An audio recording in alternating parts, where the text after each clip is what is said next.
A very good evening. Northeast window gi dialogue swimming tabi punang po han bamakta da tongi hosyali matong bramna punang putaram nok shabu loine nei kokno na krum jari. Northeast window na ngasi khana nei ne na gudang ta pukat chari bang ngasi topic new wave of operation at Kangpokpi and Churachandpur haiba topic asini khoigi tang amadagi khoigi manipur da lakhriba no DGP Mukesh ki lamjing gi makhada Hairiba Kugi Kangpokpi Amadi Churachandpur da Manipur Police ki Kugi Security Force ka Paksana Operation Chathabada Khulai Payamama Pagat ki Edubu Hairiba Kangpokpi ki Mapamdagi Kui Mioi Ahum Amasu Lokhat ki Haibagi Paulari Dumapu Kuina Ying Bayari si Hairiba new wave of operation at Kangpokpi and Churachandpur Hairiba Sida Kuina Ayamba Matamda Kuina Chingnaramba Hairiba Thoiba conflict asida disarm tawragadi hariba laiba conflict si kharadi phagadra kharadi sa phagadra haidana miyamna adumak yamna positive oiba way mada yenga leiramba du hariba anauba DGP Mukesh na chathariba sumum laba tongan tongan bachingi mafam Kangpokpi amadi Churachandpur da chathariba sigulba operation asida akhigi kuki militant ni chingnaba amasu ngarang khoi kamnaba da leigidaba aduga hariba Kangpokpi gi mafamdagi khulai kaya amsu phagat pa aduga mioi ahum su lokhat khiba hari basida aikhogi disam si tawrakadra khulai singje phagat lagadi hari ba hojik kanna chin de thoiba irang singji kharadi phagadra control tawba ngamgadra haibasi makhoina yengba aduga manipur da lakpa DGP ayamba aikhogi manipur da bu hek yoragadi ayamba DGP gi walaite governor oigera ama pu oigera mafam kaya kaya da yam effective oina thabak tawba ngammi hairam lagasu manipur da bu yoragadi hekta makhogi hana leiramba power singju manipur da di loima collapse tabagi mami ma khak akhoina dumak uraga lai edumak pu hariba DGP Mukesh sisu aduki matik thabak tawbada yamna yangba dugumba misak amakhak ni hai adubu magi lamjing lamkhagi makhada sumlaba anauba makhalgi new wave of operation changchalai basina anauba wave amapura akanda disarm tawba ngamhangadra aduga chingdana loma tamdana loma haibagi asumaina miyamna ngangnarisi khara khajik chingda akhoi partiality leiba man ba chingda di karisu akhoi khulai phagatlasu tamdagi khaktang phagatpa chingdai phagatpa ngamde haribasi mahaki lamjing lapkhada sungba anauba web ama mahaki lamjing lapkhada sagatpa ngamakadra haibagi sigi akhoi tongan ba angle da yengminarakanda khoi hariba topic asi pukachari ba topic asi tongan ba panelist ahumna masa ge ba warol kaya ma thambiduna mapung phahan bigani ahan ba makta da khoi ngasi panelist ahum sakaminga konana taksabagi tanja dom tang myang mapam da thamjage ahan bada oja SUJATA SUJATA president IMAGI MEIRA ani subada aigi now Julia SINGLAI core committee executive member Julia SINGLAI bisu tarap nokchari ngasi ahum suba khogi panelist oza SM JALAL president AMMOCOC oza JALAL si khoi studio da hauji yaushalaktri adumakpu adumak akhoi programs makha chathajabaga oza JALAL su adumak continue to birakani masigi damak tamyeng tabiri ba khwai punamak nangak pigani ngasigi pukachari ba topic new wave of operation at Kangpokpi and Churachandpur hai ba topic asiga mari leina ba ihan han ba wang si khogi ita SUJATA da laksage ita akhogi hojik yeng ba yari basi hojik si akhogi anauba DGP lakpasi mahak se thabak khara tawrakadra haidana mayamgi expectation aduma kharadi leinari adumakpu hanagi mamangi khoigi thoiba May 2023 ki May tang hum 2023 gi sigi si yenguragadi any akhoi governor si yamna mai hoba governor oire haraga su adudagi hanagi leiramba khoi gi DGP Rajib oigera ama oigera makhoi si adumak manipur yauraga di makhoi na tawning ba thabak thoram singse makhut si ipun pun bagi kano sima mami je khoi mamang de yam chauna takre dumakpu hari ba khoi gi anauba DGP muke si thabak khara tawrakadra hana haidana miyamna expectation tawri adumakpu hojik yang kanna chingi maikaida khoi gi thoi basigi irang sigi marak sida inau nauna akhoi gi operation chathabada akhoi khulai phaba ngamba mioi chingna ba mioi ahom su phagat khiba ngamba sumaina inau nau bakari gumba obasida adumak makhatana mahangna changsaliba khongjang singsida akhoi gi chinga tamga si partiality leitana adumak hojik lairibasi disam hai lairiba khulai singje lokhat lagadi irang je kharamakti masi control tawba ngamgani haibagi thajabasi miyam da su lairi siga matang sida akhoi DGP Mukesh ki chatharaiba sigumlaba operation sida khitang lairiba hojike conflict sida khitang mai pakani disam tawba ngamgani haiba thajaba laibra kamai taw yang tan tham aham tada akhoi video tv yengiriba praja miyam da kurumjari aduga ngasi ki panelist oina phambiriba akhoi JALAL amasu inaunupi Julia ki phamdasu aduga anchor ki phamdasu hari tasena tawrisigidi phaiko akhoi je sena habada mamang dagi trustity adum manga ga delay adubu thajadaba su yade maramdi tawri badina ngasing rang khara kuidri dana ko adu dana maram oraga koi gidi ama haba lebte ama haba lete hai ba khudi makse loi mak chingtam namakta santi leina leba armana pamaga su dum lauraga su laksaba ngatani eni leiba praja khudi mak tandu leita na himina ba haba poto adubu hoi anoba Mukesh DGP oisina khoi unabadi handakedi unarudi hanagi bidumne adu hanagi su dum mai gi problem leiba kai gi power taw dino habada masu ma me ama madum harap play ko adu na maram oraga hayeng khar lega taw khitra habegi di khoida chingnadabadi ngamde maramdi huji oiriba habadi tasengna habada sigi operation se tasengna operation oina tawge khalagadi matam leiringai da adum makhoi metha 2023 lan horapadegi adum chatharaga yaba potneba adu aigi concept di tasengna hujing nagagi nahandegi khoina khoige kano mioi taruk kano torpa kholokpa myam se sigi maram oiraga khara sengna habda khara exam kha thaba khara tawrine haibegi adolomgi oina sisu amu thamai begi mongda la ibra haiba musu khandaba su yade ko kaigino di tasengna operation se tawgen khallaga di matam jana tawraga naham palaga gi tawgibe matang adum lotion bangam khi natra adu degi akhoi gi na dum continue mawra series da akhoi na center na palamba matam su yaw kre president lu chahi ma 2025 tham khrabani madu da su kemta kano tawde adu bu hujiki tholai ba naga ko ki matang sigi oireba situation sida masai sida khara amu tawdba yadre ka habegi style da tawribra habegi su khona maina khandabdi yaroiba aduna hari kari bu haiga doino khoina haijeningi di afaba tawbiu loima khoina sarkar bu khoina ngangi sei afaba tawraga du khoisu dum phai haisineba tawbu tawraga sumaina tawbiradi loi phaieba khoidi khoina haisina micham praja singse akhoi phajana protection tawraga thambiu akhoi bu phajana take care tawbiu haibai waneba ngasi really kemda leireiba khulimum yam se chahi kya phajale natra aduna drama gi oinadi madu fatte haibadi hujiki ngahaksigi ihausigi nemdana bagi dhap tawraga heng haibo adani moigidi once amuke no me tawhiba matam da ta chaplaung lepeba changjalaga su khoigi sidana sengna habda forces sidana ana season abangam meba chingdadi forces season ab ingam ngamdeba si heyeng khara kanom tawre ka habda tumina lekhidoi haibegi su khandabdi yadeba adubu aina hainingina india sanga amasung state sarkana phajana tasengna manipur se india da leipatin ni india gi praja ngatani khallagadi aseng ba thabak to tobiu habase maji hainingi hare ai hambegi oinadi. Thank you very much Tanchari. Julia da mulak chage Julia handak ski khogi DGP anoba Mukesh na ngarang nahan da khogi thamki ba wafam amada khogi any chingna ba mawong da khulai pairaga chatlamba singsi phaba natraga security de attack taramaga tawraga di dumak makhoisi hatpa haibagi keno phauba thokre ko sigi matang sida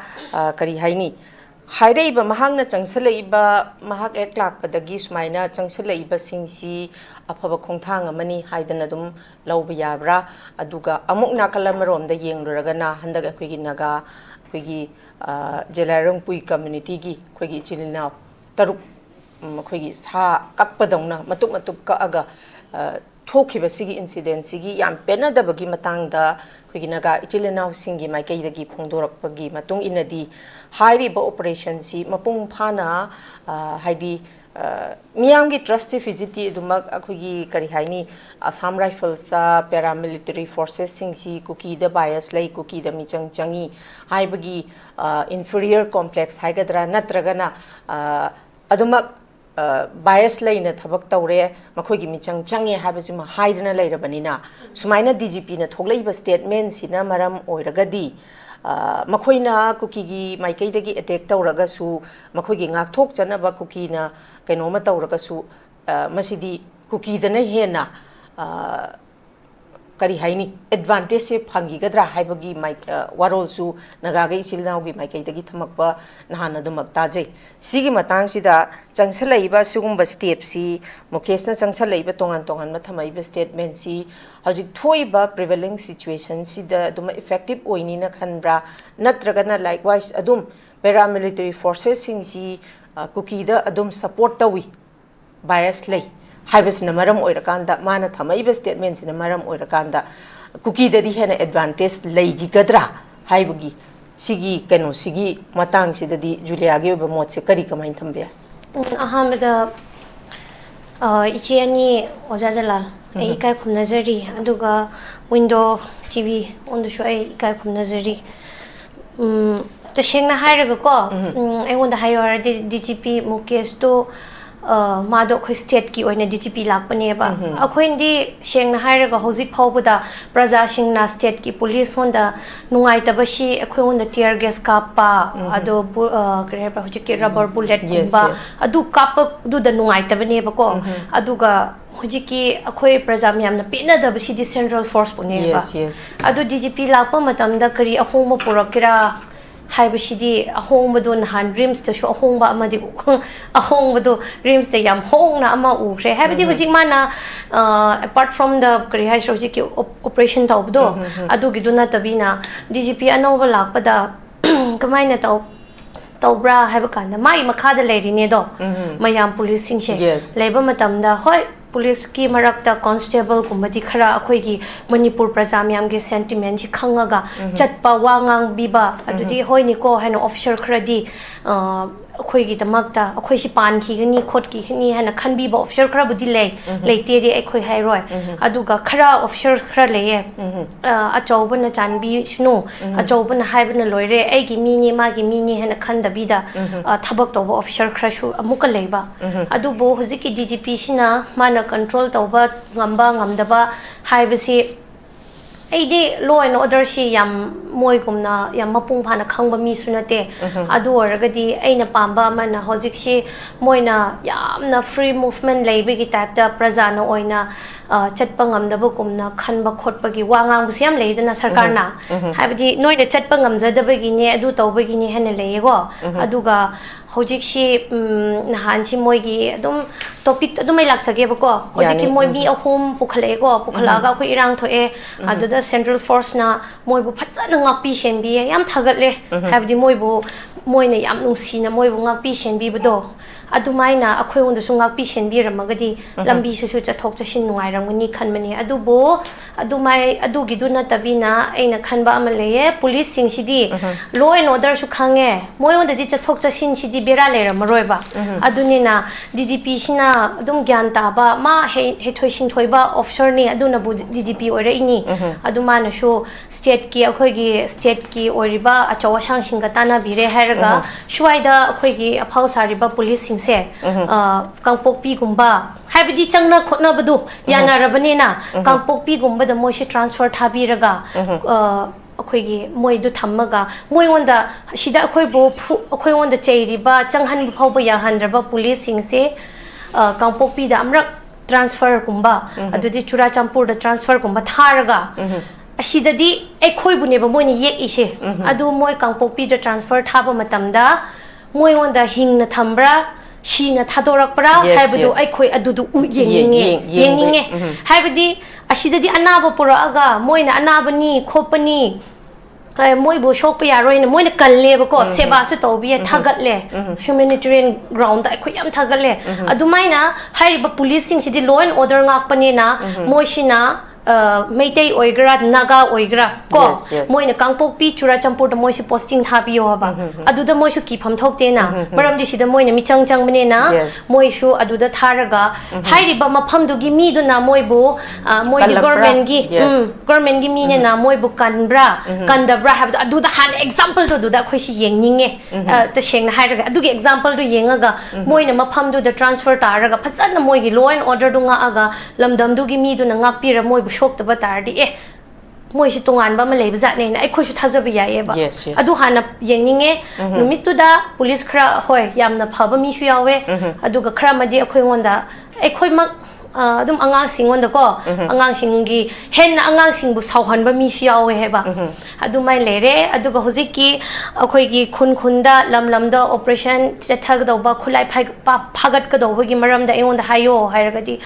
hoji si Chumbe yam phaze khulai si phagat khaba tardi lan si leiroi dra have si moi adugi oiba surety piba ngamgadra ashi moi sarkar wanda ai hangninge khulai si lau khrase cartu sing du noina lau khrase ba phagal lidu cartus ngak tang ne ba kap maru du di automatic ka oiba male adu cartus sing du lau khat khaba matung da khulai si lo khar khadi lan si loirani have a surety si moi na piba ngamagadi sidi yam thagat ingai ne adu bu mi siba loi khraga mi hat pa loi khraga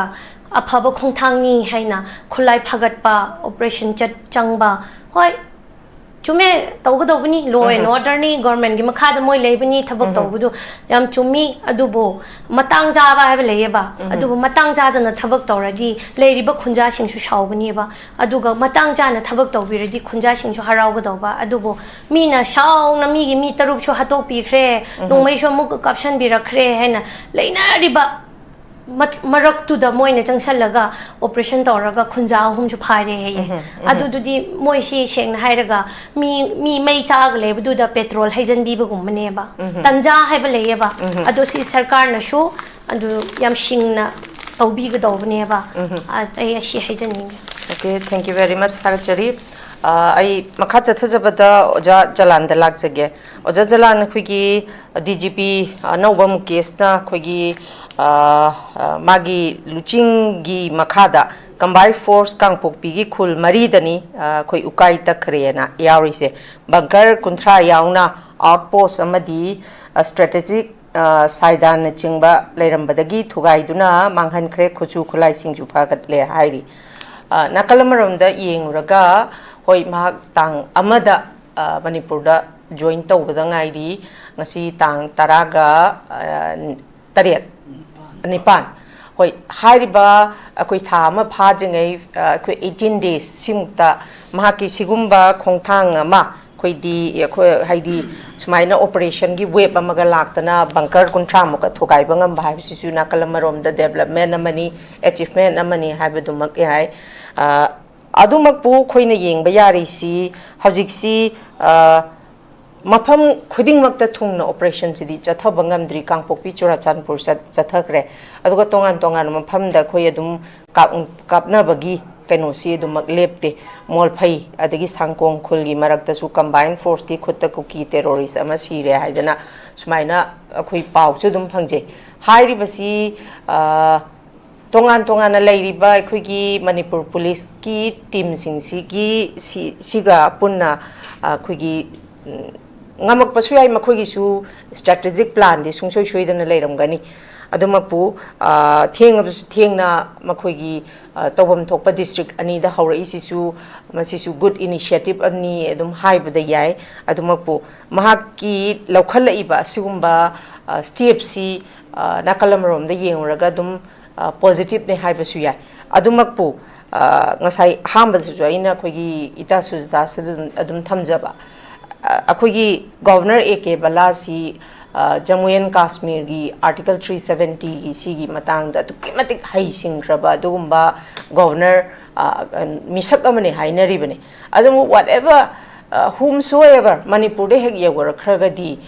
kari haini loimak usna on ba haigadra pungmang mang ba pungtum tum ba se ta oirakpado aduna mukesigi su akhoi ni yenga doisi mak se haurakpagi akhoi maitai lon da hairaga na mau anobigi thabak yamna phaba kuishalakanda wai taiba sum piksalakpagi phibam amakhak leibado adugi mahaki han ba horakpada aigi su thabak thorom khara uttaba yade habagi magi developmental works khara utpa adu khak oiramagadi masisu dumak laibak thiningai oigadoribani adumak pu mahakna tawriba mahak kari haini political pressure yaudabida thabak si mahakna makhata na dum paksanna tongan tongan ba district sing da dum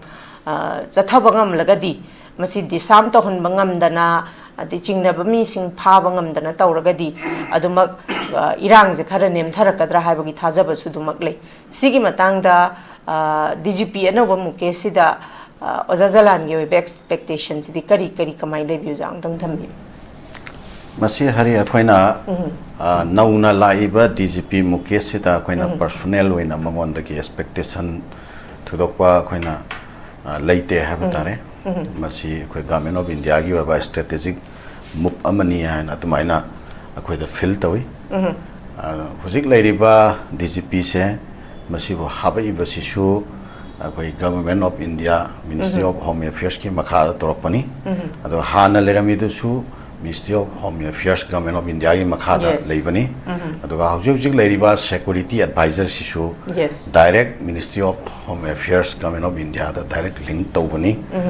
any information mayam se hujiki hari mpham chida mana akoi piraga adagi direction lauraga chathaba that kind of security measures habatare ana hujiki anova DGPC that one the hapa matungda strategic oiba adumba anova lalong khara anova initiative khara state sida paikhat pagi thaba ama lakpasi Government of India gi anova strategic oiba ama ni madu DGP sina implement tawnaba honabagi wani haina sumaina khogi wakhalda sumai fil tawi ana haukheba that 12 ta khoi hujiki anova DGP sina khogi kaino amakak meeting amakak kobirai akhoi busu invite tobirakdana akhoi yaujarui atopa organization ani galoina na akhoi ga punna phamina bai tanja ama akhoi phangjaki aduda mana phongdok pase state sida law and order se masi phajana restore tawnanaba normalcy restoration tawnanaba initiative se phajana paikhalasi singam sung tam animakta ai impartial oiba mongda naga kuki haiba khenaba thamdana maitai kuki haiba khenaba thamdana impartial oiba mongda ai paikhatkani aigi integrity amasung aigi neutrality se aigi mapandage lakpani ana aigi neutrality sida mayam doubt lebigano cooperation pibio ana state se amtang phajana ingtha tapthaba ma purakna na bahona bada ai tawaya 24/7 ma service tawgani masai sida mayam na su cooperation pibio haina ma sumaina appeal tawe khogi hojiki seso singi mifam du da hatare ado kai kai session lebige session su thambiyo hai okay daida khoina haijarami akhoi tampak ta di khoi khoi nomai binary ba singcha na ya taba khotaba nomai binary ba singcha disarm tawna na ba thau paikhat pase ada masi amna it's easy task ko security na paikhat kya da khar lai ba sing da de masi paikhat pa da khar lui ba ko masi lu ba gi matang se kamai taw ke da khoi ki kuki ga maitai ga hek balance thokwa horak pateki kuki gi police department da leiba officer makai se tampak ta leitre ba yes aduga maitai gi police officer makai se kuki gi inhabited area sing sida leitre ba already amuk makha tarak pada naga ga kuki ga gi marakta amuka balance se amuka thokwa horak padai di naga gi police officer sing kuki area da leitre kuki gi police officers sing police personnel sing akoi naga gi inhabited area da posting lainaram sing lainatre hausi se kaidore kuki gi police officers sing employees sing kuki gi inhabited area da consolidated tawre naga su naga gi area da maitai gi su maitai gi area da sida only akoi gi pangan gi police officer khara employee khara du ꯑꯩꯈꯣꯏꯒꯤ ꯑꯇꯩ ꯑꯇꯩ ꯑꯣꯐꯤꯁꯔꯁ ꯈꯔ ꯆꯤꯡꯒꯤ ꯅꯥꯒꯥ ꯇꯥꯕꯗ ꯑꯣꯏꯔꯣ ꯀꯨꯀꯤ ꯇꯥꯕ ꯑꯦꯔꯤꯌꯥꯗ ꯑꯣꯏꯔꯣ ꯈꯔ ꯁꯥꯔꯚꯤꯁ ꯇꯧꯔꯤꯁꯤ ꯅꯠꯇꯅ ꯑꯇꯩꯗꯤ ꯃꯥꯒꯤ ꯑꯦꯔꯤꯌꯥꯗ ꯂꯩꯔꯦꯕ ꯁ꯭ꯇꯦꯠꯁꯤꯒꯤ ꯐꯤꯕꯝꯁꯤ ꯁꯨꯃꯥꯏꯅ ꯂꯩꯔꯦ ꯁꯤꯗꯩꯁꯤꯗ ꯍꯧꯖꯤꯛ ꯃꯣꯏꯒꯤ ꯀꯣꯕ꯭ꯔꯥ ꯐꯣꯔꯁ ꯍꯥꯏꯔꯣ ꯅꯠꯇ꯭ꯔꯒꯅ ꯃꯣꯏ ꯁꯦꯟꯇ꯭ꯔꯦꯜ ꯐꯣꯔꯁꯦꯁꯁꯤꯡꯁꯦ ꯃꯁꯤ ꯑꯩꯈꯣꯏ ꯑꯣꯄꯔꯦꯁꯟ ꯇꯧꯅꯅꯕꯒꯤꯗꯃꯛꯇ ꯊꯕꯛ ꯄꯥꯏꯈꯠꯄ ꯃꯇꯝꯗ ꯁ꯭ꯇꯦꯠ ꯄꯨꯂꯤꯁꯅ ꯃꯥꯒꯤ ꯀꯟꯁꯔꯟ ꯄꯨꯂꯤꯁ ꯑꯣꯐꯤꯁꯔꯁꯤꯡ ꯅꯠꯇ꯭ꯔꯒꯅ ꯑꯩꯈꯣꯏ ꯁ꯭ꯄꯤꯁꯤꯌꯦꯜ ꯑꯣꯐꯤꯁꯔꯁꯤꯡꯅ ꯒꯥꯏꯗ ꯇꯧꯅꯤ ꯍꯥꯏꯔꯦ ꯑꯗꯣ ꯍꯧꯖꯤꯛ ꯒꯥꯏꯗ ꯇꯧꯒꯗꯧꯔꯤꯕꯁꯤ ꯀꯨꯀꯤꯒꯤ ꯑꯦꯔꯤꯌꯥꯗ ꯑꯣꯄꯔꯦꯁꯟ ꯇꯧꯁꯤ ꯍꯥꯏꯕ ꯀꯥꯟꯗ ꯀꯨꯀꯤꯒꯤ ꯑꯦꯔꯤꯌꯥꯁꯤꯗ ꯒꯥꯏꯗ ꯇꯧꯒꯗꯧꯔꯤꯕ ꯄꯨꯂꯤꯁ ꯑꯣꯐꯤꯁꯔꯁꯦ ꯃꯁꯤ ꯑꯩꯈꯣꯏꯒꯤ ꯀꯨꯀꯤꯒꯤ ꯑꯣꯐꯤꯁꯔꯁꯤꯡꯗꯨꯅ ꯇꯧꯕ ꯇꯥꯏꯌꯦꯕ ꯃꯔꯝꯗꯤ ꯃꯣꯏ ꯈꯛꯇ ꯉꯥꯏꯔꯝꯃꯤꯅ ꯑꯇꯩꯗꯤ ꯂꯩꯇ꯭ꯔꯦꯕ ꯃꯔꯝꯗꯤ ꯄꯥꯡꯒꯟꯒꯤ ꯑꯣꯐꯤꯁꯥꯔ ꯈꯔ ꯅꯠꯇ꯭ꯔꯒ ꯏꯝꯄ꯭ꯂꯣꯌꯤ ꯈꯔ ꯂꯩꯕꯗꯨꯅꯗꯤ ꯀꯌꯥꯝ ꯌꯥꯝꯅ ꯁ꯭ꯇ꯭ꯔꯦꯇꯦꯖꯤꯛ ꯑꯣꯏꯕ ꯀꯌꯥꯝ ꯌꯥꯝꯅ ꯃꯊꯧꯅꯥ ꯂꯩꯕ ꯊꯕꯛ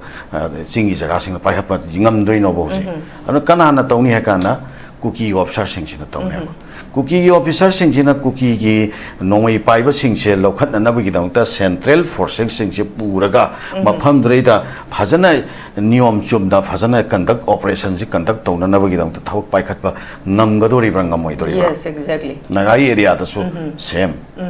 ꯑꯗ ꯇꯝꯄꯥꯛꯇꯗꯤ ꯈꯔ ꯃꯗꯨ ꯃꯣꯅꯤꯇꯔ ꯇꯧꯕ ꯈꯣꯠꯄꯗ ꯇꯝꯄꯥꯛꯇꯗꯤ ꯌꯥꯝꯅ ꯑꯔꯨꯕ ꯑꯩꯈꯣꯏꯒꯤ ꯁꯦꯀꯨꯔꯤꯇꯤꯒꯤ ꯌꯥꯝꯅ ꯑꯔꯨꯕ ꯀꯩꯅꯣ ꯑꯣꯏꯔꯣꯏ ꯏꯁꯨ ꯑꯣꯏꯔꯣꯏ ꯑꯗꯨꯝ ꯉꯝꯈꯤꯅꯦꯕꯀꯣ ꯆꯤꯡꯒꯤ ꯃꯅꯨꯡ ꯍꯟꯖꯟꯕ ꯁ꯭ꯇ꯭ꯔꯦꯇꯦꯖꯤꯛ ꯑꯣꯏꯕ ꯑꯦꯔꯤꯌꯥꯁꯤꯡꯁꯦ ꯁꯤ ꯀꯌꯥꯝ ꯌꯥꯝꯅ ꯉꯝꯗꯣꯔꯤꯅꯣ ꯉꯝꯃꯣꯏꯗꯣꯏꯅꯣ ꯑꯗꯨꯅ ꯇꯧꯗꯣꯔꯤꯕ ꯊꯕꯛꯁꯤ ꯃꯌꯥꯝꯗ ꯃꯤꯠꯇ ꯎꯏꯐꯨꯟ ꯆꯥꯏꯁꯟꯕ ꯁꯦꯀꯨꯔꯤꯇꯤꯒꯤ ꯑꯣꯏꯕ ꯊꯕꯛ ꯈꯔ ꯑꯩꯈꯣꯏ ꯇꯧꯔꯦ ꯍꯥꯏꯕꯒꯤ ꯃꯌꯥꯝꯗ ꯇꯛ ꯂꯥꯎꯅ ꯄꯨꯛꯅꯤꯡꯗ ꯀꯩꯒꯨꯝꯕ ꯈꯔ ꯐꯥꯎꯍꯜꯂꯒ ꯃꯗꯨꯒꯤ ꯃꯔꯨꯝꯗ ꯑꯗꯨꯝ ꯍꯥꯟꯅꯗꯒꯤ ꯑꯗꯨꯝ ꯂꯩꯔꯛꯄ ꯁ꯭ꯇꯦꯠꯁꯤꯗ ꯂꯣꯂꯦꯁ ꯑꯣꯏꯕ ꯁꯤꯆꯨꯋꯦꯁꯟ ꯑꯗꯒꯤ ꯑꯩꯈꯣꯏꯒꯤ ꯂꯣ ꯑꯦꯟ ꯑꯣꯔꯗꯔꯁꯦ ꯆꯤꯡꯗ ꯐꯖꯅ ꯏꯟꯐꯣꯔꯁ ꯇꯧꯕ ꯉꯝꯗꯕ ꯁꯤꯆꯨꯋꯦꯁꯟꯁꯦ ꯑꯦꯖ ꯏꯠ ꯏꯁ ꯑꯗꯨꯝ ꯀꯟꯇꯤꯅ꯭ꯌꯨ ꯇꯧꯔꯒ ꯂꯩꯒꯗꯣꯔꯤꯕ꯭ꯔꯥ ꯍꯧꯖꯤꯛ ꯂꯩꯔꯤꯕ ꯚꯥꯏꯑꯣꯂꯦꯟꯁ ꯁꯤꯆꯨꯋꯦꯁꯟꯁꯦ ꯈꯔ ꯈꯖꯤꯛ ꯑꯩꯈꯣꯏ ꯀꯟꯇ꯭ꯔꯣꯜ ꯇꯧꯔꯒ ꯑꯗꯨ ꯂꯩꯔꯤꯕ ꯁꯤꯆꯨꯋꯦꯁꯟꯁꯤꯗꯤ ꯄꯨꯔꯥ ꯃꯄꯨꯡ ꯐꯥꯅ ꯅꯣꯔꯃꯦꯜꯁꯤꯁꯦ ꯔꯦꯁꯇꯣꯔ ꯇꯧꯕ ꯉꯝꯗꯕ ꯁꯤꯆꯨꯋꯦꯁꯟꯗꯣ ꯑꯗꯨꯝ ꯂꯩꯗꯣꯔꯤꯔꯥ ꯍꯥꯏꯕ ꯀꯣꯏꯁꯟ ꯑꯃꯈꯛ ꯑꯩꯈꯣꯏ ꯔꯦꯁ ꯇꯧꯖꯔꯝꯃꯦꯕꯀꯣ ꯃꯇꯥꯡꯁꯤꯗ ꯑꯩꯈꯣꯏꯅ ꯍꯥꯏꯖꯅꯤꯡꯕꯗꯤ ꯑꯩꯈꯣꯏ ꯁ꯭ꯇꯦꯠꯁꯤꯗ ꯂꯩꯔꯤꯕ ꯚꯥꯏꯑꯣꯂꯦꯟꯁꯀꯤ ꯁꯤꯆꯨꯋꯦꯁꯟꯁꯤ ꯀꯟꯇ꯭ꯔꯣल ꯇꯧꯒꯦ ꯍꯥꯏꯕ ꯇꯥꯔꯒꯗꯤ ꯑꯩꯈꯣꯏ ꯑꯥꯏꯟꯅ ꯌꯥꯗꯕ ꯃꯑꯣꯡꯗ ꯄꯣꯁꯦꯁ ꯇꯧꯔꯤꯕ ꯅꯣꯡꯃꯩꯁꯤꯡꯁꯦ ꯂꯧꯈꯠꯄ ꯍꯥꯏꯕꯁꯦ ꯁꯤꯗꯤ ꯑꯆꯨꯝꯕ ꯋꯥꯐꯝꯅꯦꯕ ꯂꯧꯈꯠꯐꯝ ꯊꯣꯛꯑꯦꯕꯀꯣ ꯃꯗ ꯑꯩꯈꯣꯏꯅ ꯍꯥꯏꯖꯔꯤꯕꯗꯤ ꯀꯔꯤꯒꯤꯅꯣ ꯍꯧꯖꯤꯛꯇ ꯇꯧꯔꯤꯕꯁꯤꯅꯦꯕ ꯑꯁꯨꯛ ꯁꯥꯡꯕ ꯃꯇꯝꯁꯦ ꯐ꯭ꯔꯤ ꯍꯦꯟꯗ ꯑꯗꯨꯛ ꯁꯥꯡꯅ ꯊꯥꯗꯣꯛꯑꯒ ꯊꯝꯈ꯭ꯔꯤꯁꯤꯅ ꯀꯔꯤꯒꯤꯅꯣ ꯁꯤꯅꯤ ꯑꯗꯨꯒ ꯍꯧꯖꯤꯛꯇ ꯍꯨꯔꯥꯟꯕ ꯃꯇꯨꯡꯗ ꯃꯩꯔꯤꯡꯕ ꯍꯥꯏꯗꯣ ꯑꯩꯈꯣꯏꯒꯤ ꯊꯣꯛꯀꯗꯕ ꯊꯕꯛ ꯇꯧꯒꯗꯕ ꯊꯕꯛ ꯂꯣꯏꯅꯔ ꯃꯇꯨꯡꯗ ꯍꯧꯖꯤꯛ ꯀꯨꯀꯤꯒ ꯅꯥꯒꯥꯒꯒꯤ ꯃꯔꯛꯇꯁꯨ ꯑꯩꯈꯣꯏꯒꯤ ꯀꯩꯅꯣ ꯄꯥꯏꯅꯔꯒ ꯑꯩꯈꯣꯏꯒꯤ ꯁꯝꯕꯜ ꯈꯥꯅꯔꯒ ꯋꯥꯡꯃꯗ ꯑꯩꯈꯣꯏꯒꯤ ꯍꯥꯟꯅꯒꯤ ꯑꯗꯨꯃꯥꯏꯅ ꯂꯩꯅꯕ ꯁꯤꯆꯨꯋꯦꯁꯟꯗꯨ ꯅꯠꯇ꯭ꯔꯦꯕ ꯑꯩꯈꯣꯏ ꯑꯃꯅ ꯑꯃꯗ ꯊꯥꯖꯅꯗꯕ ꯑꯃꯅ ꯑꯃꯗ ꯅꯨꯡꯁꯤꯅꯗꯕ ꯑꯃꯒ ꯀꯩꯅꯣ ꯇꯦꯟꯁꯟ ꯀ꯭ꯔꯤꯌꯦꯠ ꯇꯧꯔꯒ ꯆꯞ ꯆꯥꯅ ꯊꯝꯒꯗꯕ ꯁꯤꯆꯨꯋꯦꯁꯟꯗꯨ ꯂꯩꯔ ꯃꯇꯨꯡꯗ ꯍꯧꯖꯤꯛꯇ हुरानबा मतुंगदा मैरिंगबगी मोंगदा गवर्नमेंट ऑफ इंडिया ना सिगी initiative पाइखलाइसि करिगिनो सिनिदा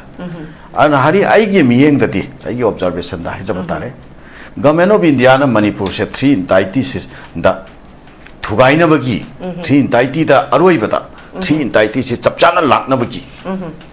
पोरमजे Masih अखोय मवोंग Hong होंगगा हाइतारेको angle Hong होंगगा मयाम Mitta mitten तोरगा sum chatherak bagi thong amakak adum ahongba leitabra haina adumaina yengeba haujuk paikaliba operation sisu khara initiative khara paikhatle ga haiba kanda akoi media sing na handagi paikhatla ningba paikhatta sum lakpadugi oiba tayeba ko hekta pak sana paikhat khre ga ina hekta adumaina ga su ibi yeba ko yam phaya du comprehensive point amasi gi thabak se krak lakpa thabak amat paikhat pra hairagadi mudi potudi kitang hari ufat tabra mausa akhoi mizoram daga tawkhiba adagi atei mafamda akhoi punjab daga tawkhiba adagi jammu kashmir daga tawkhiba ko sumba ari assam daga tawkhiba ko sumba operation style to manipur da tang phajana singa masung tam impartial oiba mongda naga kuki haiba leitana ko ain nama leiri haibagi chapchaba thabak to paikhat piraga lamdam sida akhoi leiminari ba chelina phrup singi marakta akhoi bap tanadaba nungsinadaba khana chainabagi situation sum hanjan repeatedly masi create taunaba circumstance mayamama create tawrise sigi element sing se fajana crush taunanaba government of india na masak thokpa thabak se masi tauhan ninge ba do akoi som sang na lisang sina sahi ahum lom che tau ta na adum ba situation do sum yenga ga wait and watch policies ta sum thadu ga natraga na nakoi na nakalam rom te amuk sogat pa nakalam rom dong phada ba nakalam rom dong ingkhat pa amam phada ba sum aduga am wari sanhali na muk mayam da mitang taw ba amuk pha yatre na muk taw bi ari security amuk taw ni mu hai pi ari amuka government india ne intervene taw ni mu hai pi ari amuk taw da hari marak sire sire akoi ne yam ngak pa se government of india na pukchel sieng di ha ba gi yam make sieng ab kodam se hauji ki kano sire sire Scotland area se ambush tore ko mi gi tang traum doi da natra ambush tore ambush taw ban nomit sire sire kuki singna khulai pai ba singna naga misam taru phare naga misam taru phar matung da kuki gi su naga namuka khar phare ado hostage thadok na bagi mowong ama series chatha khrisi sibu akoi international gi akoi red cross na ga mediator ga oirga leipa am ga gi marakta ning tamba sovereign country ani gi marakta ga thengna ba landa hostage gi dil tawna bagi mowong tawna ga manipur sei sida government of india na ga karim ta tawbangam da ba helpless oi ba tawna ga akoi gi mapungning dadi nokphet toraga khoi laptop mamang da thamaga ko aduda sanaba satrangi poma khoi tori bane na khalam mani government of india gi level da leiba officer sing to ko adu sumai toraga hostel dil to bagi khoi kenoma episode ma lei gebse yam tina khoi being a citizen of india khoi ningba kainingai oi ba tangka ma oi kiebo adu mioi taraga mari naga singdagi mioi taraga mari aroi badako diplomatically naga ge leader singda engage toroga thado leba moina ya mai pak na thado liko adugi matungda madugi pawphom moina kuki na bhajan wa taruk to asi boina matat tatlaba makak ka ba asi boina puthoko matam asiba mi du di recover tawrure mi halami ba mi sing du di recover taw ngam de ba sigi tangka kam government of india na ipong na akhoi gi miam sei sira sigi pakhong ma chalak pa matam sida government of india sida akhoi na kadai phau no ba akhoi na thasa ba tham go dori si adusu always time akhoi na hoji phau da thoi ba manipur gi issue sida sibuk ta si na thoi ba mayam se NIA da sinare hai ba akhoi gi 6 na ga body si 시럽만이 하버디 둥 강아봐 아두기 마땅다수 그 NIA다 시나레 하버다 시나름다버기 토크리두네봐 한다 하이게 안강제 나랑 한기 테스 아마다 막 얌 방학대봐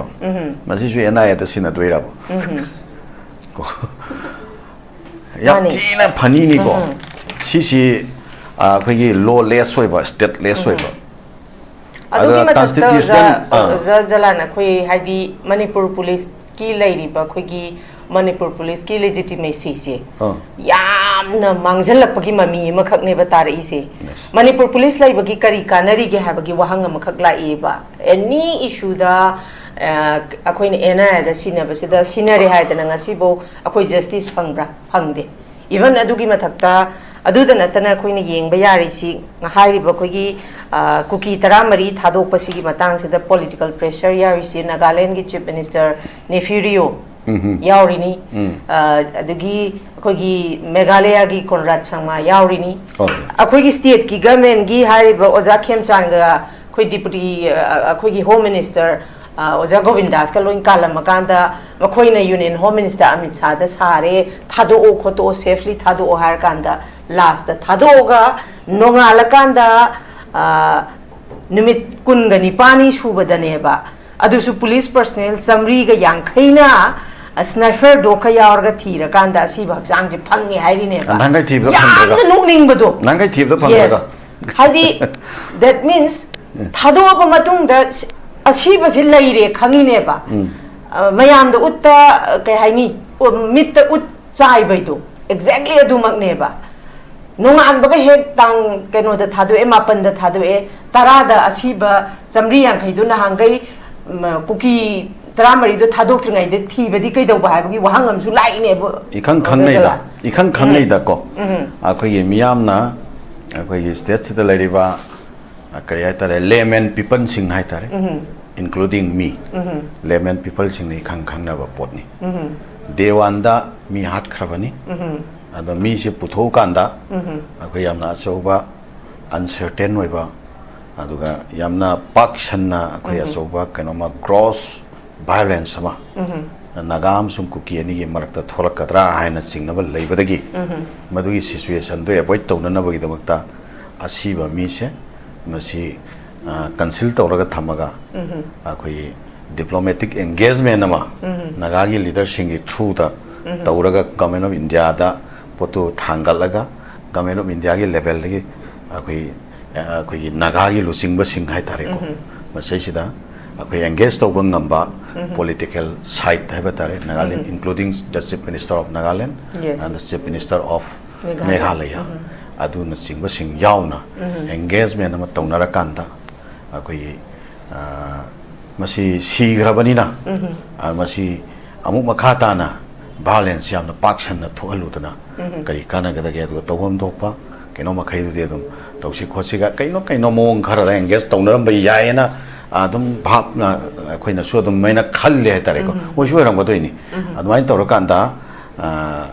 mi na moina phajala thamba tramri du thado laga adi matungda akhoi mi sing do juksel leifam do ta ga daida adum akhoi recover tawbagi akhoi drama ama adum mayam da puthokpagi wane ba ko matang sida khoina lakningi ba poti where is the credibility of the state where is the credibility of the security forces law enforcing agencies law enforcing agency amagi tawpham thokpa mathau adu raba adu targadi hairiba mafam jingsida akhoi government of India gi law and order situation je mafam sida lairibra law chatnatre order law budi akhoi state government ta laibaina akhoi kanona tamo hemanta ne hek haiba order di akhoi Premanandana hoi order di hoi tamo premanandana haiba kano di order di kano order di pai gre do moi som pai gre do adi phiom do the order si mafam sida ja pai re ba kangbu sing sina government of India ne implement tau te bo the taudri si government of India sina ngam da bagi taudri ra ba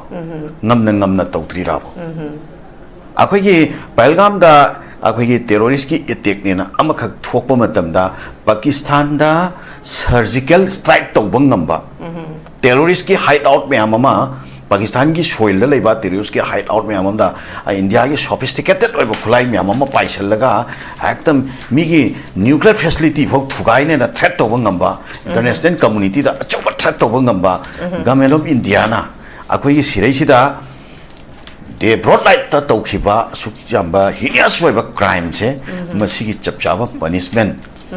lokhat pang namdaba situation ama hairiba mafam sida operate tawriba outlaw singse masri sida makhoi de facto administration lama makhoina chalairaga leihanba dawna free hand da thadu ga thamibse masi government of India na ngamdabagi mafam se cover tawdribra ngamna thadu ibra haiba question sida neba yamna choba apprehension lama khoi state chike miyam da leirisi adari ngamna thadokpane haibse clear ne aba ngamna thadu iba government of India sina haujik paikhale iba thabak se kayam yamna khoina thajagadori bano kayam yamna thajaba ngamgadori bano haiba question mark tumadi akhoi da lei adu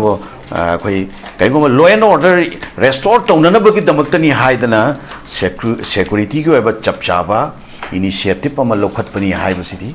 akhoi masidi oppose to bang namde masidi akhoi appreciate tawi but thangaiba khongthang se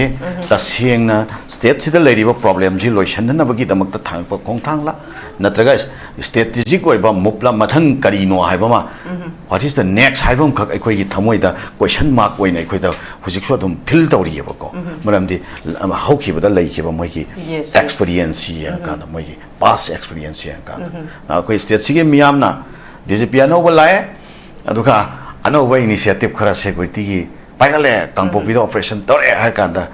es tawdore kaina haibugumba ama akhoi fill tawnaba su circle khara lemba yai adubo mamangi experience mayam se sum khara naina jaba moina akhoi masi se da kitang akhoi cautious oiba akhoi gi kanoma de mindset amade akhoi da create akhoi da fill tawri dawp amade akhoi da fill tawri aduga hauji sirei sida akhoi na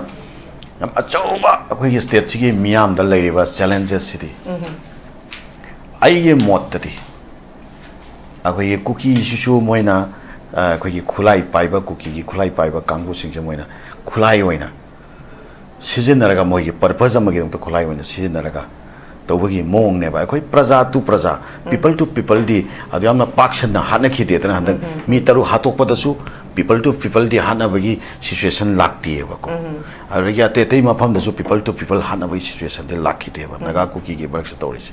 manani khulai pai ba kangbu sing sina kai horaga people to people hana na bagi situation do create to na bo hona bai mami di tai ado people to people hana lak bagi pot di york te ba adi taraga di akhoi sir lai ba problem je people to people gi problem natte masi non state actor gomba kari gomba element khara tongan ba strategic move ta khulai oina season raga moina sana ningba geopolitics ki waro natraga tongan ba kanglo ba namthan ba kanglo ba ngaktam pai ba kanglo ba ngaktam wakhalan ba kedo akhoi tampaki leriba sovereignty ki demand tori ba kanglo singsin namthan na bagi namukta kan amadi leire ta nako sigi mayam sidagi akhoi nan thok sage haiba taraga di state sigi miyam gi khutta miyam na akhoi Cobra gi makoi battalion ani la kani haram bataki ahum ni hoji kanu tawisi amaga hela kanda ahum 45 days ki training kan na tawri makoi si hairiba naxalite duga maoist kari krasi pura muthat pada yamna achauba role ama logi ba yamna habdi jungle warfare da adik matik haiba dugumba khoigi team mani haidana makoi si laagadi makoi si na hairiba manipur law and order porak pasigi last option ni haibasu miyamna dum hainari adumakpu hairiba mafam tongan ba mafam makoi na Jharkhand karida karada tawruba mafam tawrisiga akhoi manipur gi lairiba lamdam siga di khara dum khenaba na maram orakan makoi su training tawri 45 days ki training hoji kanna chathari hairi adumakpu object se miyamna cobra gi hairiba makoi gi battalion ahum si laagadi law and order si maintain tauba fazana ngamgani aduga manipur da normal si id disam fazana tauraga mara leiba sing id khulai pai sing phagatana khokatana taurakanda normal si lakani habgi thajaba khoksu miyam da dum khara leinabagi mami su khara tadabdi nate sigi matangda ita SUJATA gi mota cobra unit sing sina la ganda hoji fazana law and order maintain tawba ngamdrisi makhoi isi ne leiriba khogi insurgency group naxalite aduga maoist ka dipra muthat ki haibagi wari si lei 2008 tagi lingkhat ki ba adugumba kaino makhakni adu kari makhoi si manipur yorak patasu dum ke haini khoi di yorak pa inga sai chu dum hairi duneba mafam sing da pharaga su manipur yoraga di loi mak pumang base kar mayamna di cobra se the expectation je amu kan thammi ba kari kamain thambininge ta SUJATA gi motadi hari sing have the cobra se the sing have the CRPF ki mo gi commando team gumbane buko aduga khoi si na haraga Assam rifle ko right Assam rifle gumbane ba ado hoi aina hani gi di phana tharak sano buko tharak toiba pudimaks se na have the khoi gi leiriba paiba mai gi khoi makki power pai di nang na haido khoi manipur yor kan he mange do khoi manipur yor mangi sina maram di ta se na ina dum hai june any central force oigera state force oigera loimak aduregi khoi gi Assam rifle oigera phamba ada khara leiri ba se na have the central force ki di khoi gi rajnath and ko defense minister leiri natra andregi ho kan Assam rifle ki na home affairs gi amisha lei ne ba makhoi bani gi thamoi sina ta se na order se phajana pidragadi phana thanin ba tharaga su sida dum mangane ba mong di malalaga aduga si tharai begi su aina dum hangjari gi do kari gi da akhoi gi sum yengo ba ground na sum ba lairiba central force match bu tha da thajar ba thajalak pa ko aduga mo akhoi gi na han khoi honorable CM na mu Delhi da moi gi keno me phone keno ma gi yaw bu chalu bu na mu niti ayok ki do adu yoba chatpadana momo na haise center amasung state na tawdana hojik manipur se amna improve hoire amna phana leire sande law and order control tawre adu tawre su haiba si akhoi da to holiba khudimak sibu kari no sine ba ina hangai ni ba question sina adu tadi ngasi tharai ba cobra se ta se na aigi wakhal da di hoji vote tawdore ko vote tawdore duregi haiba adani madu matam da khoi di khoi gi vote sidi landa amagum bani tu 24 की MP बोलता तुम मी की बहुत हदा जपा कहीं public बोलता तुम सुई तो नहीं नट्रा अदु कुंभ में आम सुलाई बनी ना माई की गम दबा आई न कोई की अदु लोग की वही न तो तुम माले सी की पोसी ना कोई फाल लगा दिया हम फाइए बा फागे हर लगा दिया ना इसने आर्मी असम राइफल ले रिबन ना हांडे की बेथा 2023 चंगे बा ले रिबन सेंट्रल फोर्स में हमसे का स्टेट फोर्स का पाना बता कहते फरवे तो बा हसी अखोई दे लंदा रहे है से अखोई ने लोई मक्तु न लंदा रहे है बनते बा सूद तिल्लुबा मोई के हाई ममिंग केनो बी कायना लेरिबा UPF हाइब्रा मोइगुम्बा खरा सीनियर ऑर्गेनाइजेशन सिंगदो लोइमा लेरे अदुसु मोइने एक्सटेंड तोरा थमी अदुने बखोइसि याम अखोइ सिदे इंडिया अमसुंग स्टेट के खोइ स्टेट की सिदि उपाय लेरे रोइबको खोइ स्टेट सिदि अदुम बखोइ लेरे रोइदि ना DGP केनो नगा CRPF नगा माना मुखाइदना nga खाइदियो नोमै आर्म्स पाइबा खुदि माना काप हानि कायना मान तोइदुनि सुइन साइड ऑर्डर पीबा काय तौरिबा पोत खुदि मक्से अखोइगी अखोइगी लो हाइबसे लो से अखोइना इसाना अखोइगी स्टेट नाम त पाइजदरे अदुदाने आइन हाइदो अखोइगी लेरिबा मैम से लेट्रसु फजना थेंगदबना बर सुम थाजला करिनो बतौदुसे याम लुब पोने भाइयें कनारा ताने ngasi नोइगी रैपिड फोर्स बु ओइगेरा अमबु ओइगेरा लोय म थारैबा मैम दुबु ला लोमदा चंगगा कापैबा डिफेंस कना तौगेबा अदु लेने लेने ngasi adum kak tana hali jiri da hat ki loi mangi bathi ba khang de ama tawdu jik ta sunaga gi mayam ama tawri ai nai se si pot si leine khang ai kai hai dunu khang dre si ki cobra hai su hai bai wani masi ai di ta seng na thoibo ba leibak si ki ingdan gi hai gi pot ka su pai do mande masi ki centers mabuk seng de ba center mabuk seng de ba si khoi nai jai na khoi gi state ki leijaba sambidan do sijen na biraga khoi state se ungtang kalausi na khoi gi leader sing da hai je ba su moi na tabi dare natra makhoi ne yo president rule leiba matam da 2025 tani sudo moina extend to thok pire September de 4 ka no moi bane adum ka do moina wari sanare moi ans me am da thamba ko pa loi hare kana bu lige ba in riba mi do ex masidi handa tine ke na bi do smana tawre si tawre moi gi su ka moi gi su kem tu da chatna check to na yeng da na ex man lai loi adu gi update ti leite loi chai lai ra moi me am do maming da di su hai ba su da le ga da mi su ta se na di mi bu lai maroi matam du gi moi na tong na gi ba hai na ro ga di hojik tholai sina की अंगांग मचा चाही तरंगा त्रा तो सु बसु तो बोय ma'am लोय पाई दन खोइन media से social media the लोय उरब गातने अदो खोइ की तौदन लेरिसिनेबा अदुन होजि के हाइबा कोब्रा सिजु मणिपुर द yor कांद कोब्रा ता दुर तुब्रा ता दुर खंद्रेबको दैगिनोदी आदगी अनि दुम मबु सेंग बदका ओय सिदे लेजरी बा खोइ की स्टेट की लीडर सीएम होय अदुने से अदुना सीना हेयं कै दोरकनी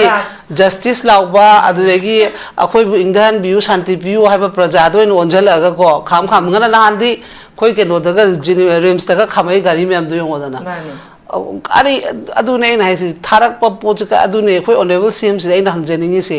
नंग ना आदा शांति लेरे हारे सोंद न मु कोब्रा अनि थारक दे औन सुजले हारे करिनो नंग न तौरि से अमता दि हंगनिंगे बाई मोंदा अदु आई वरी सनसे सुया दे मादे आई दु संगल कनो जंगन दे बा अदुने बलु से नतब तौरिब पोचे मसा मतोंद सु रजला ऐसे एज लीडर मोइना मखल खर खंदो मासु याम इकाई निगाई ने हेबा सिदे इदा मयाम न ngange न माना साउदोरिबा ग्राउंड रियलिटी को माना ngang थोम दु चाना लिब्रा बनी सुबो अनि लाकदम नि द उम सुजले माना सोंदन उम शांति state um centre पांदना हाइरे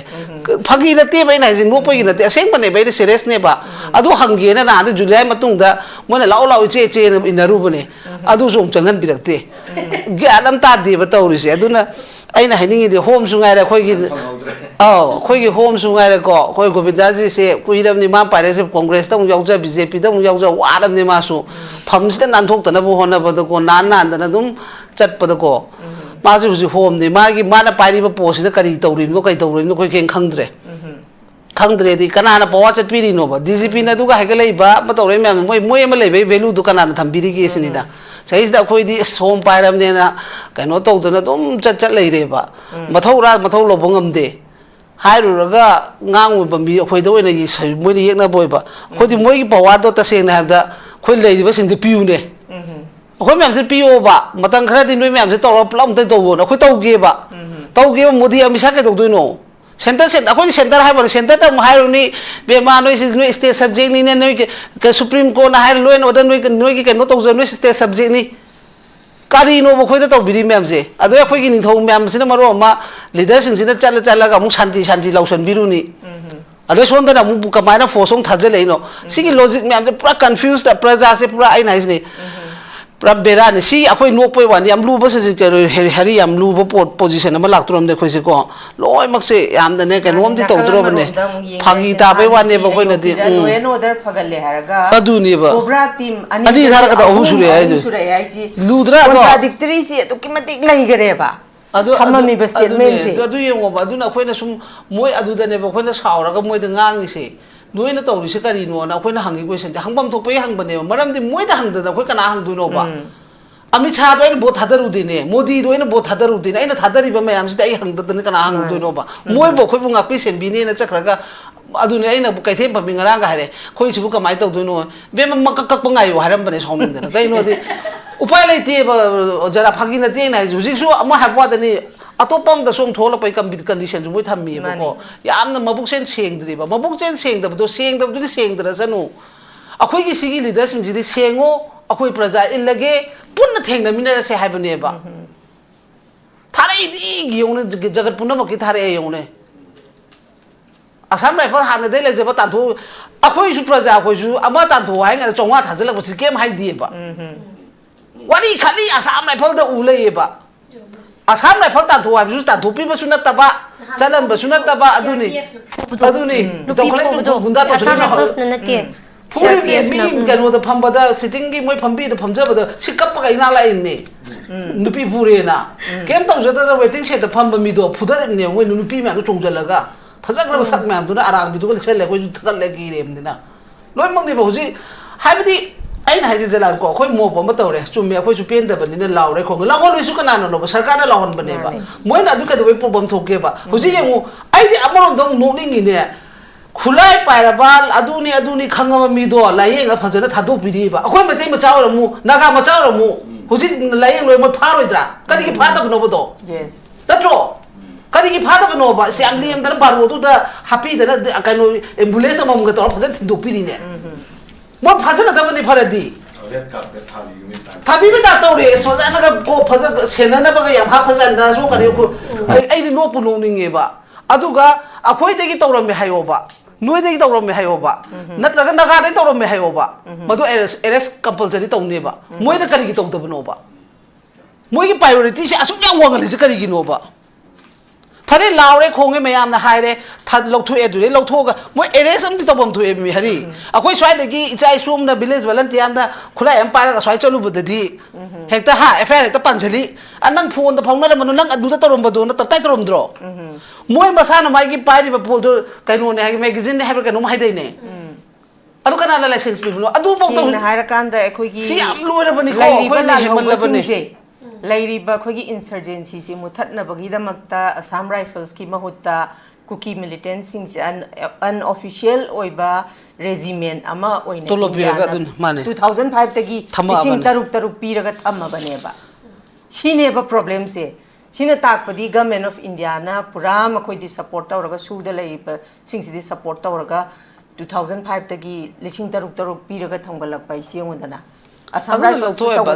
adu ain haina adu ki tok tu da khoi humpul le ko state amasung center amasung asam rifle adu ta akhoi state ki tok chara ge habse huju se hari akhoi gi solution akhoi de lejeri ba problem ama thog ri solution adum phangne ba hoji highway one ne ba atop kem ta yaw da bidane khali mito khandok pasiga hairi ba su sigi matang se akhoi house na lobi yari bu ji ji kai gi no habadadi akhoi gi honorable cm leader of the house ni mana cabinet mi phama phamani mana mi pham kan special section ma kok da bi adre moi machine pulap tan nim taminarani governor da kai no tawrani adoi tadi house to hangdo kan hairi ba ni se bill oine ek oine onthok cha ba khoi da ya ba gi samidana pijeri hai ba पाइनिंग दे बा दुने हाइजे अदुने बा इन हाइजे खोई home पाइबि Riba गोविंदाजी दुदा सु हंगनिंगे बना हान के होम दो माई माना पोक्चब मचाने थादो इब्रा को मदुगी एफआर के केम तौ दुना माना पाइबा नोमै दुदि दुम याबा जाला लायेंग बदु फारेबा मी मा कनो तोरगे मोइगी लो दसु मोइगी चना बिदसु दुम याउजेलेबा केदी मा फारपा मतम दन मोइदा सिबिया दबने लायेंग बसिदि मोइगी राइट नेबको अदु आइना एरेस्ट तौरगा लायेंगो हाइबने मतम दुसु हाइना एरेस्ट तौदने हेता पुथारे असम राइफलना दुम सपोर्ट तौर लोय थांगजेले असम राइफल मोइसु इन्फॉर्मेशन अम स्टेट पीगदम देबा स्टेट पुलिस टू दा से एफआईआर मा पांदबे सुमाय तौरेना अमत तौद्रे फजन लायेंगे खोइ लावबो खोंबो तौरे खोइ तिया गैस पालौरे खरा अदुगा फजन खोइना मोइगी लायेंग बगी चाप चाबा यारे मोइसु पुथोकबो यानी हा कांदो बारो पुंखाइ दुदा फजन हाप पुथोखिएबा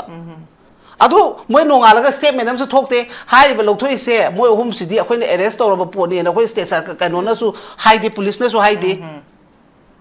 यारब्रा बदु थादोक तोरब्रा बा स्टेट गवर्नमेंट याबगिनी सी स्टेट गवर्नमेंट याब से पीरी अदु नै नो अमिसा अखोइ के खोम पाइबिरि बदु दंग ता हंजरी से दुनेबा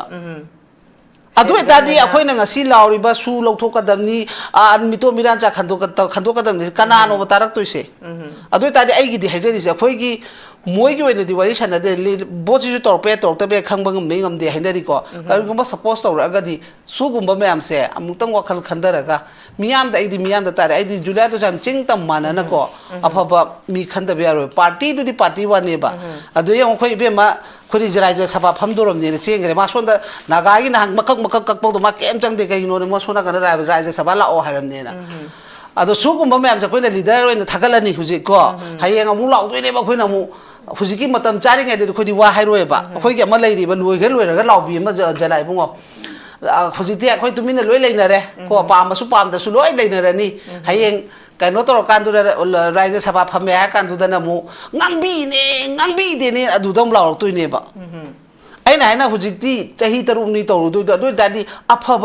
मिचमदगी ओरसु मयामदगी अफब अमा खंगलगा राज्य सभा मतम खर फमलोबा ओजा बिमोल अमरोम द कांग्रेस अदु अदा हरगसु माना पार्लियामेंट द खतंग मखोन थोपंग ngambegi दमक्ता मियाम से खर दिनिलिने होय मासु माय पार्टी की एथिक्स लेबनिना लेथोक लेसिन दि खर यावी माय प्रोटोकॉल चुंबा लांबा खर दिलै तौबतबु वॉइस अबदि थोइबा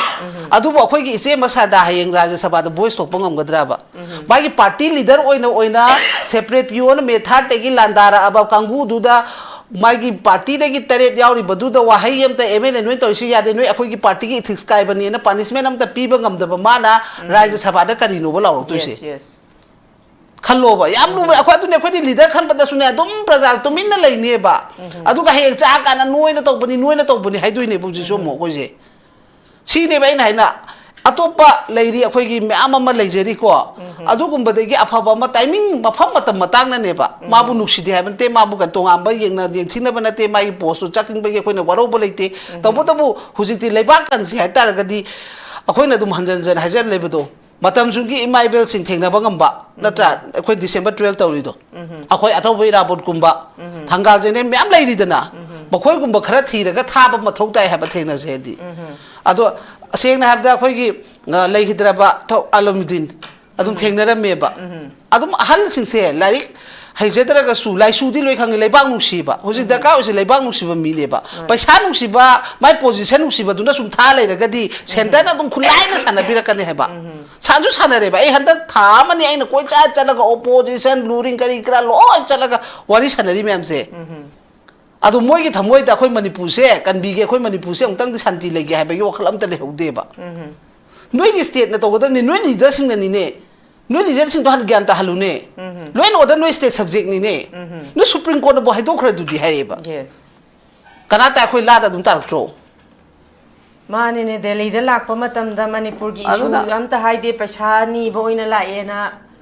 मियम थोपिरि दुने यस याम इकाइनी अदुना बो हाइदे दो हंदक की सिदसु फॉर एग्जांपल सिली क्लीन एंड क्लियर द थोखरमने ऑनरेबल सीएम ना आदा हाइरुरे शांति लेरेना सोंदा कोब्रा हुमनी उनंग नमसु हेले हरेदो यस अमा हेनगरे अदुनी aduna di tae adugi paudam duna adugi report duna ne matung ina moidi adadi lechari do aduga manung da ni thajal ai jone yamna logic ama lei ri yamna ne ai na haisi ne mi adu shopuni seng seng sir ai li ne lakte laksa bawa da ai state to mai am chai handak ta ne naga mak kala ta moi gi de thadu on sumai thadu halle adu mu yana na ban ai kan honna ban aduga khoi gi sum agu naga kangku da na furu ama da sumai torame adu aseng tambo hai ba du ne hai di ai di adugi niti ayoki du da aseng ba paudam hak tamba yai tamde even akhui Tamil Nadu gi TV ke gi Vijay Thalapathy aduna bo habi magi adum haidi nit ki handak mayam si ba khot pai tauba si da nit ki se semdok si khotok si hai dana mathamoi da phau bodo aseng ba thoi be ichu je dum pukhat le south ki nupa ba jai du de khoi bet ke dum south film da sa nupa do khoi manipur mata ma su angang bi ba ni ado ma hai du na khoi leader ki problem ma dum high level ne ba prakash ke no do ado na aina hai ni sini sidai da khoi na tara ga khoi praja myam su huji su gyan ta dri ba ko ado khoi di aina hajari di oining ba ojo Pining me pajo na thona phudu ha bane boji su era ai center cha to ke no da ai su state sime ki cm ni da ai ke no ko rage ai special session ma ko rage cabinet pham ge ai no oina law se pass tau jara ga khoi ki assembly de ge khoi house de ge pass tau jara ga ai won tau jara ge na adu ma wakhalam tha do center ko thogura ga ngatang adu theng na se ba kana ne henjen ngam duino mani madu gi pot to yaw da ba ngata ngai le dun upai le ai na hai sine khoi home du ne amta hangningi se moi do dum yar bra moi hum chale do mayum yo han khra bra natraga krai da thambiri moi adu pakum do su khra pam me bai hospital da Ccpur hospital da lei moi awum hoji khangde tawri balila se kari hai doino khangdre yam hemal asi su ba tare rak ti kare ye tare rak to ani da gi kari ngata ni wakhal do khara di khanda ba matam yora bani nok sen na da na tappa sa ko lanja da bodi hek saraga du niom di amta taw da ba kan de ba dum ba me ama de ngasi na 18 June ga si lai khoro yam lai ne ngasi di MLA khara ga so dum ui ne media da kai da 18 June ga nu si khala ma le si ti lo ma ya ware ba du ne ai ne hai ni ai di ko nga ga di ban lai ta bani ne moi da di nu si da ba kan da ngang bi sta kan ba di na te ba ai sai gi ona dum khon se kha chaw bane ba ko adu na kan ba ma ba adu na ai na hai na thasing na leader win thoge le bak sibu miyam se praja miyam se protection to aseng ba thabak to wam da paisa adu ko na laksani phabu pharaga di lo mo moi go do ngata na tru akhoi na do manjan jan moi de pile ga di chama pirak pa du da ni ko kun da tongsela su adum phana kuina moi adum moi chalai ja pa ya ni hai bani da na to huji condition mi ma khong ma thung khang da ba ye ai ngarang ma khan da chalu bu do moi na ka phori ba huji depression oi da na jenim sa hum na tra pholai da yang family me kanoni victim kangu gini ado hongna ri brahim da mai gi nupi angang mai macha ma su da hai ba myam si da thok pa ta ni moi kai oi dori ge ba ngarang okto dai ba gi nupi du na mana ga na macha tha chahi phadi ba du ma por ga ta hori ba pibam de ong thiam da dia da na strong oi hai ba mani hek ta ba da di su ngai ba ta phang na te ba adu na ninjang ga no do hai ba ju hai ba wa ni no strong oi ga dam justice ta hai je ba wa ni kana na su ka su ngam moi ba ju le ai won do su ngam moi ba do kitang di kan bi ro sin da mi makak ne ba ka ga to ro imam se sei si da khatrak madrak ki ha center na phana hai ra ga so ai nai ni thajal ei khuding mak se hayang ko am chawa problem am oi du ne ba ko maram de adai ani do thamoi seng de ba thamoi bu seng ga di na naga yok salam da su ya ba akhoi gi angang mangi ba ni thoi ngam bi hema ji kam ta mangam da be ya ba me tha ta hobo do June July da dum lesson be ya ba adu bo akhoi gi oiri ga adagi pamje bu du ga mapa chana gi be ne ba ko adu na nungai te bo ji ong ahum pu khala si nungai te asida lek ta ne ong body to be ya ro lei me loi mo mung ado si kan am ta di mai naga gi moi gi MLA mapan du gi su yaro moi ai na hese adu bo moi loi mak ti ni shorti ningi ta ko lai di khuram ba chapane khoi MLA sungai re ma sungai re do gi naga gi sungai re lai di am khuram bane ba ko lai ai na hese ni mi der he an der ne ye do no ma ta moi su moi du phanga kane ba ko adu na akhoi na ngasi mit te pitari mem se no lem nam ta di mangoi ba hemal le ba sa san da to bo bok ta nungai ta ba du da yam na ngang ning dre du na ai nai moi du na ka mai tham bi do no cho cham pu dong tham me krai dong pu bi re yeng bi do no yeng bi u ke su kai de do yam hemal le okay thank you very much thagachari ai Julia dong lak chage Julia hojik si nakalam rom de yeng uraga hojik laigidraba taruk matuk kan to bu hojik dead body se low da na lairi ko ado naga gi mai kai da gi su masi KNP gi khoi gi chairman thangboi kip gen ꯑꯩꯈꯣꯏꯒꯤ deputy CM Nemcha ꯀꯤꯛꯕꯦꯟꯒꯤ ꯍꯁꯕꯦꯟꯅꯤ ꯃꯥꯏ ꯅꯨꯄꯥꯅ ꯀ꯭ꯔꯤꯃꯤꯅꯦꯜꯅꯤ ꯃꯥꯏ ꯅꯨꯄꯤꯅ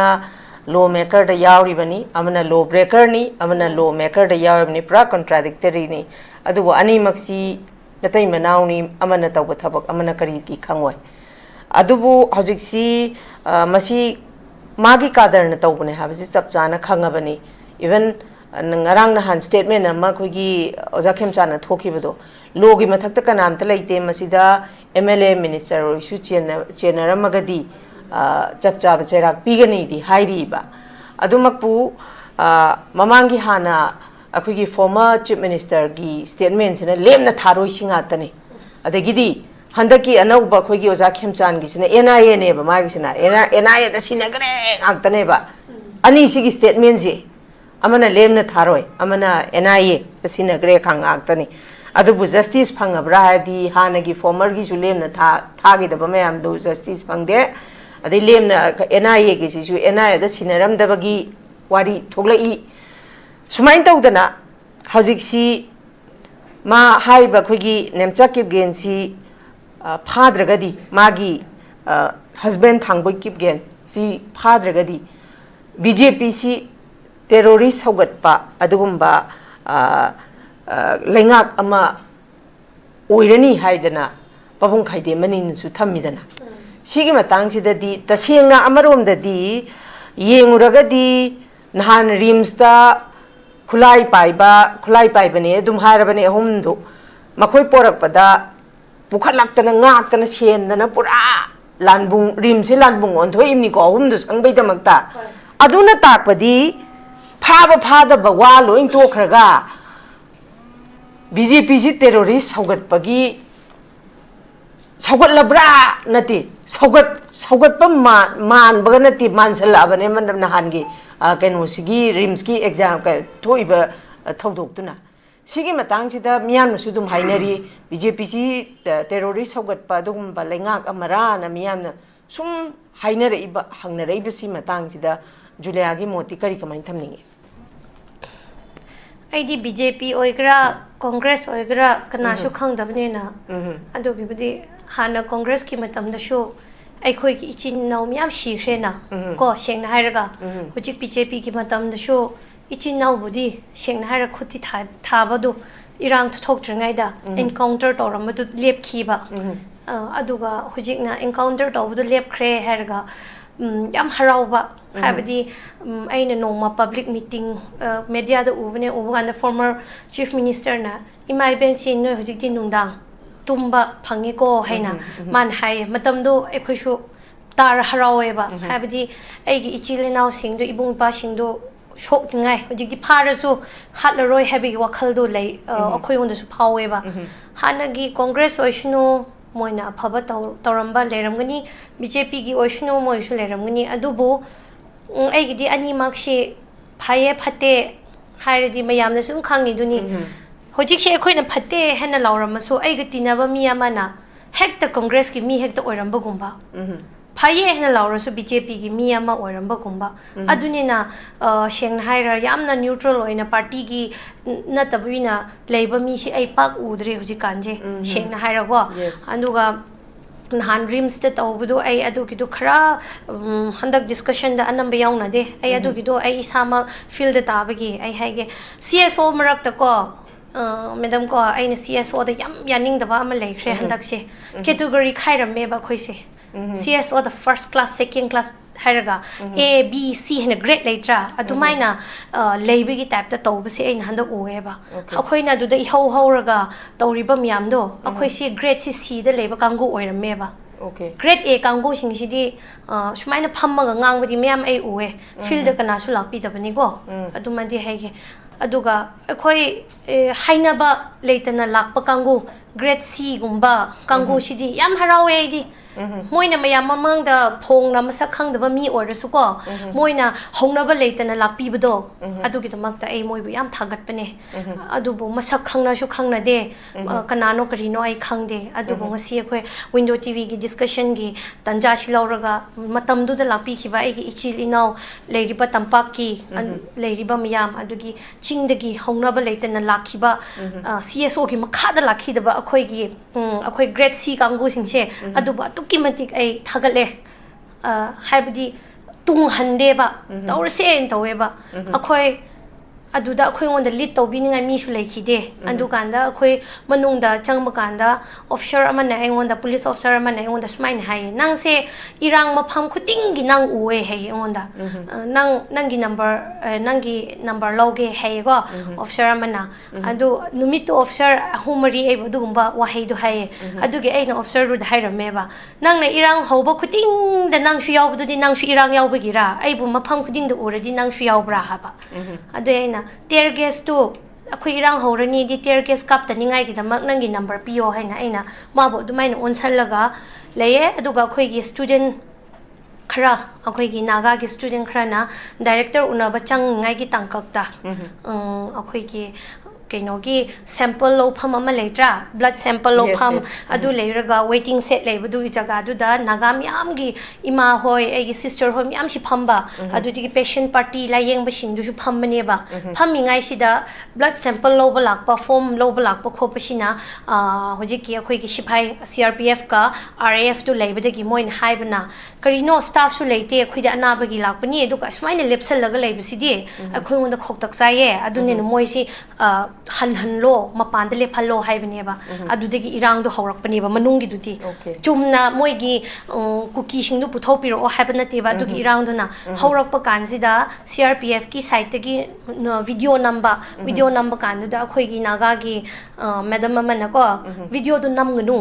law and order massage well qualified oi khroba nupi ni ma do man hai law do su noi na khoi bo praja bo noi nam video maram letter number se ashidi yaning de have kan to khanar pan mana khut tu moin han thabni ba thaba hobdi yo tawnar police SI nupi ma tawra khamnare khoi myam si khamaga ler kan da director da chang khiba angang sing sina aingon da phone tawrak pane ba phone tawra ga yodi che nang shom ta lao ne her khongkap ahum pha de ko chakhrabu kan da lathi charge sei na moi nupi CRPF to loi dum chu chin chal laga waiting set ki police lebe shu khang de kana lebe shu khang de noi ni chair sing do chei na shumai na phuraga mathak makha olaga moi ne chen chal laga phuba lakpane ba lakpada naga nupi sing na phubi graba moi on doina numit to dumai ne irang thokpane adu phagani hena concern begi viral video ama leramne adu consala puthorokpada khoina gari da na phuna SSP akhoi meeting chakra yorme moi na kan gi bane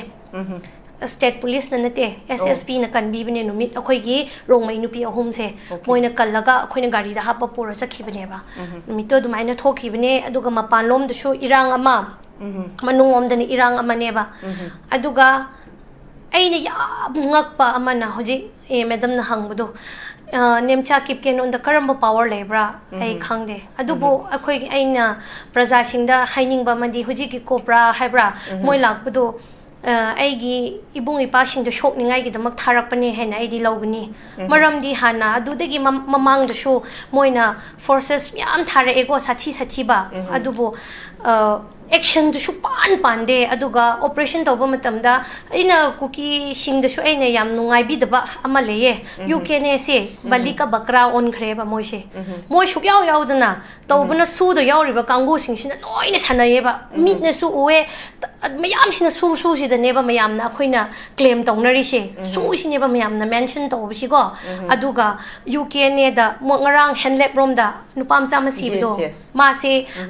micham ne shu haye ba you can ne ba khoina ha di su kem di moi ne shu khange khoina shu khange mapham du phong na leinari ne ba adu da changaga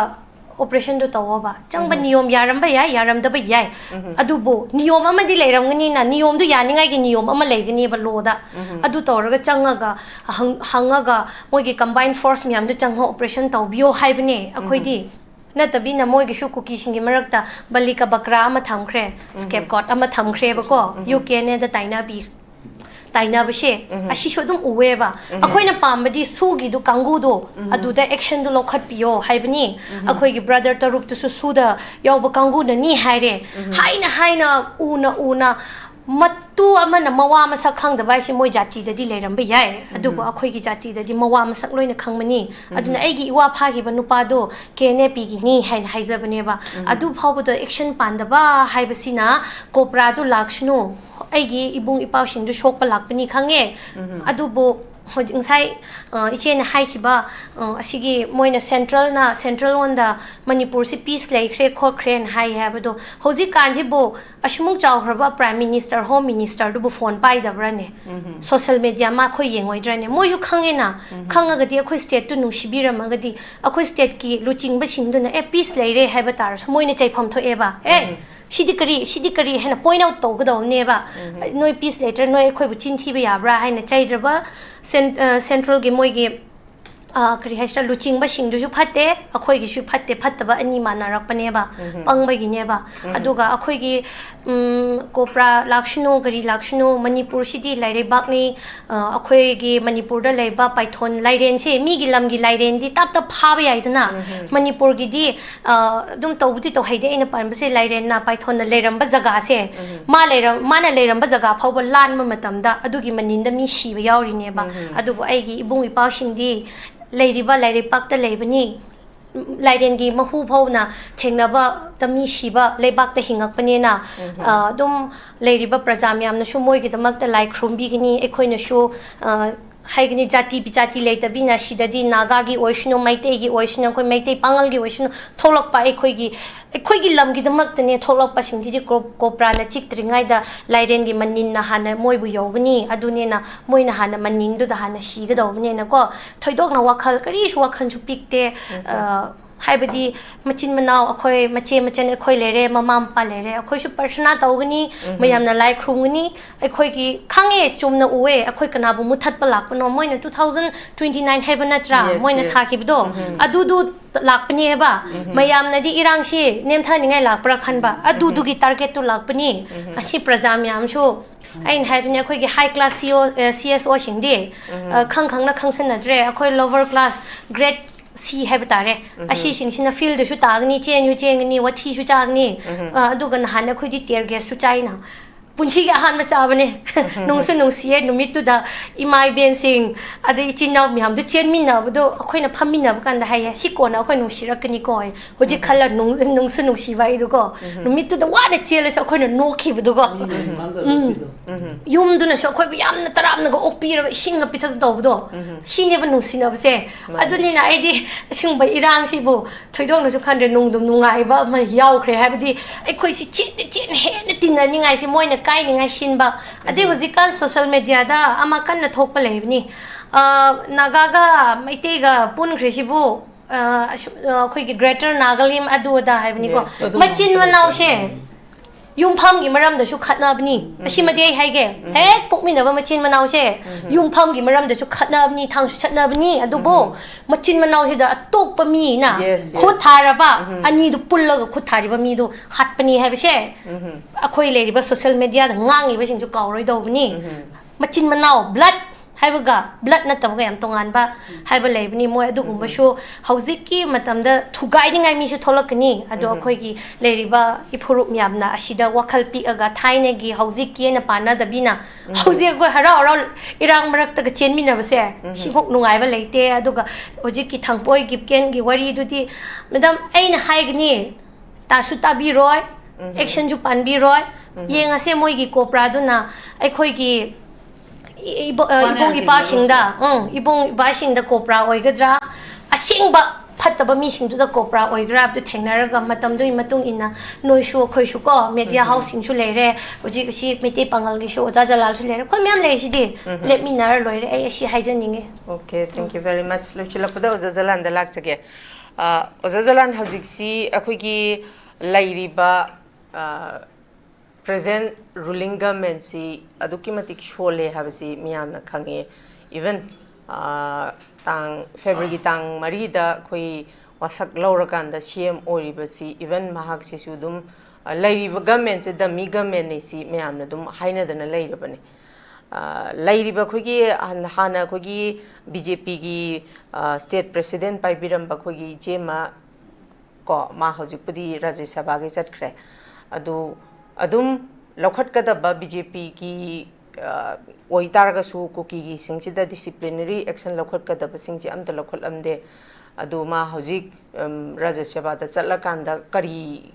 ꯂꯩꯕꯥꯛꯀꯤꯗꯃꯛꯇ ꯀꯔꯝꯕ core ꯏꯁꯨꯗ ꯑꯗꯨꯕꯨ ꯃꯥꯅ ꯊꯝꯃꯝꯕ ꯁ꯭ꯇꯦꯠꯃꯦꯟꯒꯤ ꯃꯇꯨꯡ ꯏꯟꯅꯗꯤ IDPꯁꯤꯡꯁꯤ ꯍꯥꯟꯅ ꯃꯌꯨꯝꯗ ꯆꯪꯍꯟꯒꯅꯤ ꯍꯥꯏꯕ statement ꯑꯃꯗꯤ ꯊꯝꯃꯝꯕꯅꯦ ꯑꯗꯨꯃꯛꯄꯨ ꯑꯩꯈꯣꯏꯅ ꯍꯧꯖꯤꯛ ꯌꯦꯡꯒꯗꯧꯔꯤꯁꯤ ꯑꯩꯈꯣꯏꯁꯤ ꯇꯁꯦꯡꯅ ꯍꯥꯏꯔꯀꯥꯟꯗ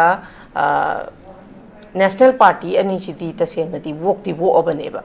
BJPꯁꯨ ꯋꯣꯛꯑꯦ ꯀꯣꯡꯒ꯭ꯔꯦꯁꯁꯦ ꯆꯍꯤ 35 ꯄꯥꯟꯕꯁꯤꯗ ꯑꯣꯛꯂꯛꯇꯅ BJPꯁꯤꯗ ꯂꯥꯏꯕꯛ ꯌꯦꯡꯉꯁꯤꯅ ꯑꯃꯨꯛ ꯌꯦꯡꯕꯗ BJPꯁꯤ ꯑꯣꯛꯁꯜꯂꯛꯑꯕꯅꯦꯕ ꯑꯗꯨ ꯍꯧꯖꯤꯛꯁꯦ ꯑꯃꯨꯛ ꯑꯩꯈꯣꯏꯒꯤ ꯔꯤꯖꯅꯦꯜ ꯄꯥꯔꯇꯤꯒꯤ ꯋꯦꯕ ꯑꯃꯗꯤ ꯀꯟꯅ ꯂꯥꯛꯏꯗꯅꯀꯣ ꯑꯣꯖꯥ ꯃꯁꯤ ꯇꯁꯦꯡꯅ ꯍꯥꯏꯔꯀꯥꯟꯗ ꯅꯥꯀꯜ ꯑꯃꯔꯣꯝꯗ ꯍꯟꯗꯛ 2027ꯒꯤꯗ ꯄꯥꯡꯊꯣꯛꯀꯗꯧꯔꯤꯕ ꯏꯂꯦꯛꯁꯟꯁꯦ ꯀꯔꯤꯒꯨꯝꯕ BJPꯒꯤ ꯂꯩꯔꯤꯕ BJPꯒꯤ ꯍꯧꯖꯤꯛ ꯄ꯭ꯔꯤꯚꯦꯂꯤꯡ ꯁꯤꯆꯨꯋꯦꯁꯟꯁꯤꯗ ꯌꯦꯡꯉꯨꯔꯒꯗꯤ ꯃꯈꯣꯏꯒꯤ ꯋꯤꯅꯦꯕꯤꯂꯤꯇꯤꯒꯤ ꯀꯩꯅꯣꯁꯤ ꯂꯩꯇ꯭ꯔꯒꯗꯤ ꯄ꯭ꯔꯦꯁꯤꯗꯦꯟ ꯔꯨꯜ ꯊꯝꯃꯛꯄ ꯌꯥꯅ ꯂꯩꯕꯒꯤ ꯀꯟꯗꯤꯁꯟꯁꯨ ꯂꯩꯔꯤꯕꯅꯤꯀꯣ ꯑꯩꯈꯣꯏꯒꯤ ꯍꯧꯖꯤꯛ ꯑꯩꯈꯣꯏꯒꯤ ꯒꯣꯚꯔꯅꯔ A.K. ꯕꯂꯥꯅ union home minister Amit Shah ꯎꯅꯕꯗ ꯑꯩꯈꯣꯏ ꯗꯦꯜꯂꯤꯗ ꯍꯧꯖꯤꯛ ꯂꯩꯕꯁꯤꯗ ꯍꯥꯏꯗꯤ ꯑꯩꯈꯣꯏꯒꯤ ꯁ꯭ꯄꯦꯀꯨꯂꯦꯁꯟꯗ ꯑꯦꯛꯁꯄꯦꯛꯇꯦꯁꯟꯗ ꯃꯤꯌꯥꯝꯅ ꯈꯟꯅꯔꯤꯁꯤ ꯄ꯭ꯔꯦꯁꯤꯗꯦꯟ ꯔꯨꯜꯁꯤ ꯑꯃꯨꯛ ꯍꯟꯅ ꯊꯝꯃꯛꯀꯗ꯭ꯔꯥ ꯍꯥꯏꯕꯒꯤ ꯀꯩꯅꯣꯁꯦ ꯂꯩꯔꯤꯕ ꯑꯗꯨꯅ ꯂꯥꯛꯀꯗꯧꯔꯤꯕ ꯏꯂꯦꯛꯁꯟꯁꯤꯒꯤ ꯀꯔꯤꯒꯨꯝꯕ BJPꯒꯤ ꯇꯤꯀꯦꯠ ꯐꯥꯎꯕ ꯂꯧꯕꯤꯅꯤꯡꯉꯥꯏ ꯂꯩꯔꯛꯇ꯭ꯔꯕ ꯃꯈꯣꯏꯁꯦ ꯁꯥꯊꯤꯅ ꯄꯣꯕꯒꯤ ꯐꯤꯕꯝ ꯂꯥꯛꯑꯒꯗꯤ ꯃꯈꯣꯏ ꯑꯗꯨꯛꯀꯤ ꯃꯇꯤꯛ ꯗꯕꯜ ꯏꯟꯖꯤꯟꯅꯤꯅ ꯃꯗꯨꯒꯤ ꯄꯣꯗꯨꯗ ꯌꯥꯠꯂꯀꯥꯟꯗ ꯄ꯭ꯔꯦꯁꯤꯗꯦꯟ ꯔꯨꯜ ꯊꯝꯃꯛꯀꯅꯤ ꯍꯥꯏꯕ ꯒꯤ ꯁ꯭ꯄꯦꯀꯨꯂꯦꯁꯟꯁꯤꯁꯨ ꯌꯥꯝ ꯍꯥꯏ ꯑꯣꯏꯅ ꯂꯩꯔꯤꯕ ꯑꯣꯖꯥ ꯑꯗꯨꯅ ꯏꯂꯦꯛꯁꯟꯁꯤ ꯇꯧꯗꯕꯅꯁꯨ ꯅꯝꯅ ꯂꯩꯔꯤ ꯍꯥꯏꯕꯁꯨ ꯍꯥꯏꯅꯔꯤ ꯑꯗꯨꯕꯨ ꯏꯟ ꯀꯦꯁ ꯇꯧꯔꯦ ꯍꯥꯏꯔꯒꯁꯨ ꯑꯩꯈꯣꯏ ꯍꯧꯖꯤꯛ ꯂꯩꯔꯤꯕ ꯐꯤꯕꯝꯁꯤꯗ ꯑꯩꯈꯣꯏꯒꯤ ꯄꯣꯂꯤꯇꯤꯀꯦꯜ ꯑꯩꯈꯣꯏꯒꯤ ꯔꯤꯖꯅꯦꯜ ꯄꯣꯂꯤꯇꯤꯀꯦꯜ ꯄꯥꯔꯇꯤꯒꯤ ꯀꯟꯅ ꯋꯦꯕ ꯃꯌꯥꯝꯁꯨ ꯂꯩꯕꯅꯤꯅ ꯃꯁꯤꯁꯤꯁꯨ ꯑꯩꯈꯣꯏꯅ ꯇꯉꯥꯏ ꯐꯗꯅ ꯁꯄꯣꯔꯠ ꯇꯧꯕꯒꯤ ꯃꯇꯝꯁꯤꯁꯨ ꯌꯧꯔꯕ꯭ꯔꯥ ꯍꯥꯏꯅꯁꯨ ꯈꯜꯂꯦ ꯑꯣꯖꯥ ꯁꯤ ꯃꯇꯥꯡ ꯂꯥꯛꯏꯕ ꯑꯩꯈꯣꯏꯒꯤ ꯄ꯭ꯔꯦꯁꯤꯗꯦꯟ ꯔꯨꯜ ꯂꯥꯛꯀꯗ꯭ꯔꯥ ꯈꯣꯠꯀꯗ꯭ꯔꯥ ꯍꯥꯏꯕꯒꯤ ꯁ꯭ꯄꯦꯀꯨꯂꯦꯁꯟ ꯑꯗꯨꯒ ꯔꯤꯖꯅꯦꯜ ꯄꯥꯔꯇꯤꯒꯤ ꯋꯦꯕ ꯑꯃ ꯂꯥꯛꯄ ꯁꯤꯒꯤ ꯃꯇꯥꯡꯁꯤꯗ ꯑꯩꯈꯣꯏꯒꯤ ꯑꯣꯖꯥ ꯖꯂꯥꯟꯒꯤ ꯑꯦꯁꯦꯁꯃꯦꯟꯁꯦ ꯀꯃꯥꯏꯅ ꯇꯧꯕ ꯌꯥꯏ ꯑꯣꯖꯥꯒꯤ ꯑꯃꯨꯛꯇꯪ ꯊꯝꯕꯤꯌꯨ ꯀꯩꯅꯣꯁꯤ ꯑꯩꯈꯣꯏꯒꯤ ꯍꯥꯏꯗꯤ ꯃꯄꯥꯝꯕꯤꯗꯤ ꯌꯥꯟꯗꯕ ꯑꯗꯨꯒ ꯃꯁꯥ ꯈꯛꯇꯪ ꯊꯥꯕ ꯃꯗꯨꯅꯗꯤ ꯑꯩꯈꯣꯏꯒꯤ ꯑꯁꯦꯡꯕ ꯊꯦꯡꯅꯔꯤꯕ ꯁꯃꯁ꯭ꯌꯥꯁꯤ ꯀꯣꯛꯅꯅꯕꯒꯤ ꯑꯔꯣꯏꯕ ꯑꯩꯈꯣꯏ ꯀꯩꯅꯣ ꯅꯠꯇꯦꯕ ꯑꯦꯄ꯭ꯔꯣꯆ ꯅꯠꯇꯦꯕ ꯑꯗꯣ ꯑꯔꯣꯏꯕ ꯁꯣꯂꯨꯁꯟ ꯅꯠꯇꯦꯕ ꯑꯩꯈꯣꯏꯒꯤ ꯍꯧꯖꯤꯛꯀꯤ ꯃꯅꯤꯄꯨꯔꯒꯤ ꯈꯨꯟꯅꯥꯏꯅ ꯃꯥꯌꯣꯛꯅꯔꯤꯕ ꯑꯩꯈꯣꯏꯒꯤ ꯄ꯭ꯔꯣꯕ꯭ꯂꯦꯝꯁꯦ ꯃꯁꯤ ꯁꯣꯂꯨꯁꯟ ꯇꯧꯁꯤ ꯍꯥꯏꯕ ꯇꯥꯔꯒꯗꯤ ꯑꯍꯥꯟꯕꯗ ꯑꯩꯈꯣꯏ ꯀꯩꯅꯣꯁꯦ ꯊꯥꯗꯣꯛꯄ ꯇꯥꯏꯌꯦꯕ ꯏꯃꯣꯁꯅꯦꯂꯤꯖꯝꯁꯦ ꯊꯥꯗꯣꯛꯄ ꯇꯥꯏꯌꯦꯕ ꯑꯩꯈꯣꯏ ꯑꯃꯨꯛꯇꯪ ꯐꯖꯅ ꯏꯃꯣꯁꯅꯦꯂꯤꯖꯝꯁꯦ ꯊꯥꯗꯣꯛꯑꯒ ꯔꯤꯖꯟꯗ ꯂꯥꯛꯁꯦꯕ ꯉꯥꯏꯍꯥꯛ ꯉꯥꯏꯍꯥꯛꯀꯤ ꯑꯣꯏꯕ ꯏꯃꯣꯁꯅꯦꯂꯤꯖꯝꯗ ꯀꯥꯝꯕ ꯍꯨ ꯃꯌꯥꯝꯁꯦ ꯃꯁꯤꯅꯗꯤ ꯁꯣꯂꯨꯁꯟ ꯂꯥꯛꯑꯣꯏꯕ ꯂꯥꯛꯏꯕ ꯄ꯭ꯔꯣꯕ꯭ꯂꯦꯝꯁꯤꯒꯤ ꯔꯤꯌꯦꯜ ꯔꯨꯠ ꯀꯣꯖꯁꯦ ꯀꯗꯥꯏꯗꯒꯤ ꯂꯥꯛꯄꯅꯣ ꯃꯗꯨ ꯀꯗꯥꯏꯗ ꯊꯤꯡꯉꯀꯥꯟꯗ ꯑꯩꯈꯣꯏꯒꯤ ꯄ꯭ꯔꯣꯕ꯭ꯂꯦꯝꯁꯤ ꯁꯣꯂꯨꯁꯟꯗ ꯂꯥꯛꯀꯗꯒꯦ ꯍꯥꯏꯕꯁꯦ ꯌꯥꯝꯅ ꯐꯖꯅ ꯄꯨꯛꯅꯤꯡ ꯇꯥꯅ ꯐꯖꯅ ꯑꯩꯈꯣꯏ ꯈꯤꯇꯪ ꯂꯨꯅ ꯑꯩꯈꯣই ꯌꯦꯡꯕ ꯃꯤꯠꯌꯦꯡ ꯑꯃꯈꯛ ꯃꯅꯨꯡ ꯍꯨꯟꯅ ꯌꯦꯡꯕ ꯃꯤꯠꯌꯦꯡ ꯑꯃꯈꯛ ꯃꯊꯧ ꯇꯥꯏꯌꯦꯕ ꯑꯗꯨꯅ ꯑꯩꯈꯣꯏ ꯍꯧꯖꯤꯛꯁꯤ ꯉꯥꯏꯍꯥꯛ ꯉꯥꯏꯍꯥꯛꯀꯤ ꯑꯣꯏꯕ ꯀꯩꯅꯣꯁꯤꯗꯩꯁꯤꯗ ꯀꯥꯝꯃꯛꯄ ꯍꯨꯁꯤꯅ ꯀꯗꯥꯏꯐꯥꯎ ꯌꯧꯁꯤꯜꯂꯛꯑꯦ ꯀꯥꯟꯗ ꯌꯦꯁ ꯀꯨꯀꯤ ꯀꯥꯡꯕꯨꯁꯤ ꯃꯣꯏꯒꯤ ꯏꯟꯁꯔꯖꯦꯟ ꯀꯥꯡꯕꯨꯁꯤꯡꯁꯤ ꯁꯨ ꯑꯣꯏꯒꯦꯔꯥ ꯅꯠꯇ꯭ꯔꯒ ꯁꯨꯗ ꯂꯩꯇꯕ꯭ꯔꯥ ꯄꯥꯏꯔꯒ ꯁꯦꯟꯇꯔꯗ ꯂꯩꯕ ꯀꯥꯡꯕꯨꯁꯤꯡꯁꯤꯅ ꯍꯧꯖꯤꯛꯁꯤ ꯁꯥꯟꯅꯔꯒ ꯄ꯭ꯔꯣꯕ꯭ꯂꯦꯝ ꯃꯌꯥꯝ ꯑꯃꯈꯛ ꯁꯛꯂꯣꯟ ꯍꯣꯡꯉ ꯁꯥꯟꯅ ꯂꯩꯔꯦꯁꯤ ꯁꯤꯃꯗꯤ ꯐꯦꯛꯅꯤꯀꯣ ꯎꯔꯦꯀꯣ ꯑꯗꯣ ꯁꯤꯗꯩꯁꯤꯗ सिगी मतुंगदा सि सानर मतुंगदा लेहन्निंगिबा इक्वेशन सि करिनोबा सानरिबा कांबुसिगी अदुगी इक्वेशन दुदा अखोइसि चोंग लेरेबो अदुगी इक्वेशन दुदा चोंग लेबदु नत्रबा सानरिबा कांबुसिने पामिसि सानरिबा कांबुसिना ओहन्निंगिबा रिजल्ट दु चोंग लेरेबे कोइ नंगारा नहांदि अमुका नेटिव पीपल लेना कांबु अमुका थोरेने नालवाइना मु इंडिजिनस अमु हायरमे इंडिजिनस की वाहन थोक्सिदा मणिपुर लेरिबा कांगलुप सि मयाम सिगी मरता कांगलुप अनि खक इंडिजिनस ने ना हायरगा मु चोंगामि थाबन चोंगामि नसि गरांग ना मुकै नेटिव पीपल लेना मु थाबन चोंगबो होरेन सिगुम्बा political opportunist masa masa gi mathamo itudana rajdi opportunity pambagi wakal do phum thamaga mapan thongde emotionalism da paira sanaba that kind of athian mat thaki adu tardi native people na kangbu ma chong adi adu de yaw da kanglup sing sin native people na te haiba one to am society je pe ina tro si society si makata na thukaina na bagi kanu mo kanglo na ma tro adu na tro pami si hoji tholi ba crisis me am si ki resultant ta pami ba sibu crisis sibu sanari ba crisis sibu articulate tori ba kangbu sina pami pandam ja du na tro shume element sing che khoi wa ngangning da na leadership situation sida khoi tapna sigi keno me am si shum unarakan da khangnarakan da adum realization am lakna khini aduga akhoi gi chapchaba akhoi chatpham thokpa effort samaka akhoi chapchana thora khini madugi matamda akhoi wait and watch kitang ngangning ba lera shining ba lera su khar reserve tongna ba phai leadership situation se fatte haidana sibung father na sum leibu wani adu mathau taraga di ngangbam thokpa wa adu ngangnarakani adu ngangba ngamba gi guts leina ba ngaktani loina kana so swan ba leitam ne ausi society sira sima ai ahanda ai kai khomna na hangat chage do ani shubada akoi hojik akoi gi sirei sida nena ta da ba crisis sama ka create tori basi it is none other than the leaders of the center hojik ki leriba center sina masi articulate to ni habsi sira yen ni ngai leri bra adugi center tuna phammu haibada phamgadaba haugatlu haibada haugatgadaba that kind of political center ama state sida leraga aduna koi future pigadori mne haibse logical oibra ba adu targati we need to cut the ties of the present central government moigi under the behest moigi yathangda khoina seisa follow toraga chatpagi system si nataba ai khoi isha gi oiba future akhoi isana semjana bagi oiba adugumba political center amada akhoina stand torakanda center si dil to bune hana chumoidro karigomba center sina thangiba khongthang je yadragana constitution na piba miyam ge mandate to ge power to sizinaraga center sina thangiba khongthang do yaroi haidra khodom bi thangkhat bangamba inclusive oiba akoi ge political center ama state sigi miyam na purak ma thau tadraba akoi state si kan je ba taragati adai do work to shebo akoi ge inclusive oiba movement ama manipuri as a whole akoi inclusive oiba akoi movement nama sagat na ba adula work to shebo exclusivist oiba agenda da akoi ngak ki oiba opportunist oiba agenda da ngak ki oiba emotionalism da kamba that kind of things madu sanari ba kalup sigi adugumba nakoi na ba agenda naktani na koina khanba matam yotri brava sia ko understand to mina ba mathok tai ba manipuri as a whole ngasi Kerala da ngasi Tamil Nadu da yes regional party ki oiba han leijaba government to madu phatre haidra kanda makoi gi miyamna punjalaga tak anoba regime purak bangamme yes ngasi Nepal gumbada zenji gi movement gumbam thola kanda han gi leriba party ba khaido loina defect toraga anova adugumba political regime purak bangamme adu Bangladesh gumbada anova political regime purak bangamme adu Manipur gumba asuk sangna crisis mayok na rabai khoi gi rei fak asida akhoi gi leiminariba naga maitai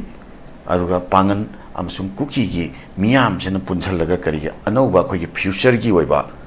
akhoi masel punjanraga machin manau oiba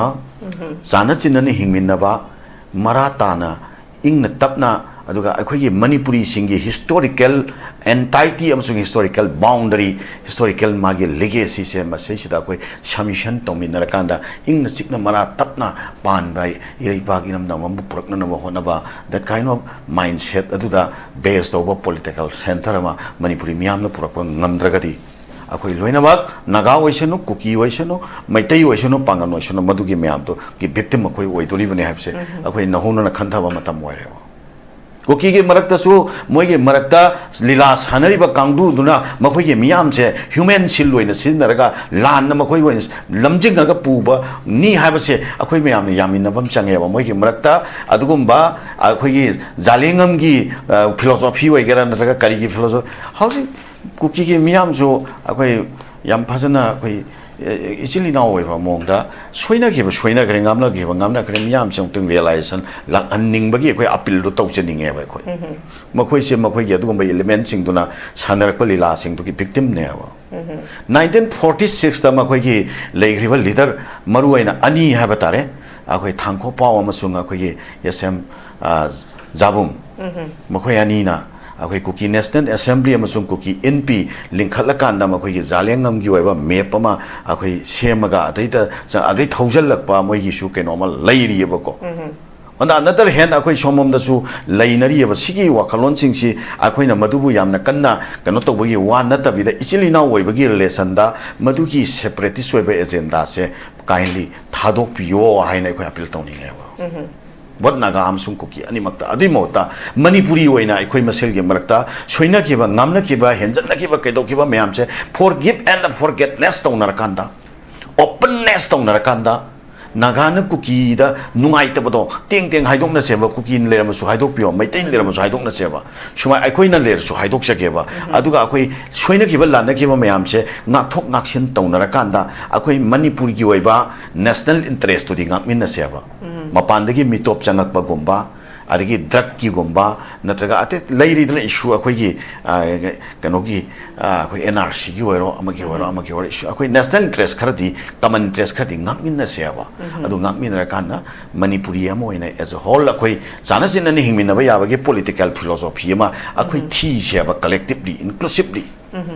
nataba taragati akhoi sirigi naga khaidoga akhoi tongan ba kanglup makhai gi oiba tongan ba politics sama natraga kanglup ma khaidoga kanglup kharagi politics sama kanglup khara khaidoga kanglup kharagi alliance sama aduna akhoi gi solution oi gi di ya dong man de ba akhoi na khan pata ana akhoi masel ge marakta bhap tanarak ma ma change ba kuki ge miyam na su bhap tabi rakpam change ba akhoi gi future gi dam khan jai taragari makoi gi marakta makoi human silwaina sin naraga makoi aran ma mongda atopa akhoi sei se thugai na ba akhoi ge poram yat ba kambu singa alliance toraga akhoi sei se sanari ba lila se moi miyam na thoraga react torapam changdro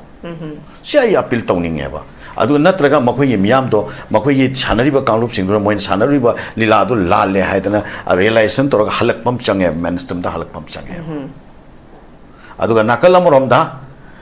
leigadoriba manipur gi government china khoye manipur gi national interest compromise tawdaba khongthang se masi phajana chapchana nupa thokna paikhat pa ngamba center da adungai matamama da sum mayamna su khara adum pannare ko haisu hainare ko matamama da leikidraba khoyi akhoi di marhum alimuddin haina ma se ning akhoi statehood phangaba manipur gi ahan ba chief minister na yes mahna akhoi 13 August se akhoi celebration tawge haiba matamda center de athing ba pireba adu ya athing ba pirak pagi che do lakpa telegram do shegai raga akhoi kan dustbin da mana lang thakhi ba ai shu ba telegram che pa bai batam nate ai gi mia ai gi kan nation gi ai gi kanogi manipuri nation gi ai gi adu ba leihidra ba for father sing do ning sing bai program da kanam dan thing ba yaroina man stand low ki bdo rems ki se kano to boda meghalaya da punana bana na loi khra kanda mana han center de ayab lotana han khoi foundation stone jung thu kanda adu matung da kona salaga ai foundation stone jung thokre aduna state ki chief minister amala jung raba foundation stone ina majamo hando anjen nungai ro sira dum piwana ada salaga mukhai na rems propang nambudo that kind of politics sama center sida aikoina haibasi yabiyo yadraga mukhai nani center de leriba government to aduge alliance to soba chalaga yaeba ko based on akhoi ge kanoda akhoi common minimum program manipur interest sing question nang tobini haraba no on the sawatani tawroi haraba no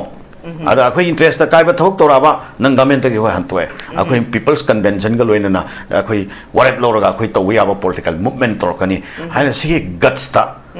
manipuri as a whole manipur leriba kuki maitai Pangan, Naga, other tribes people inclusive movement ama lakpang namna na adai da khoi na wakal khalho da bataraba near future da hauji chanari ba akhoi tukra mache thugai ba pamba sisi ki policy sisi ki victim akhoi miyam na ticket long akhoi oiga dori ba masri kan je ha bataragati mari thorpam sang hauji lari ba regime je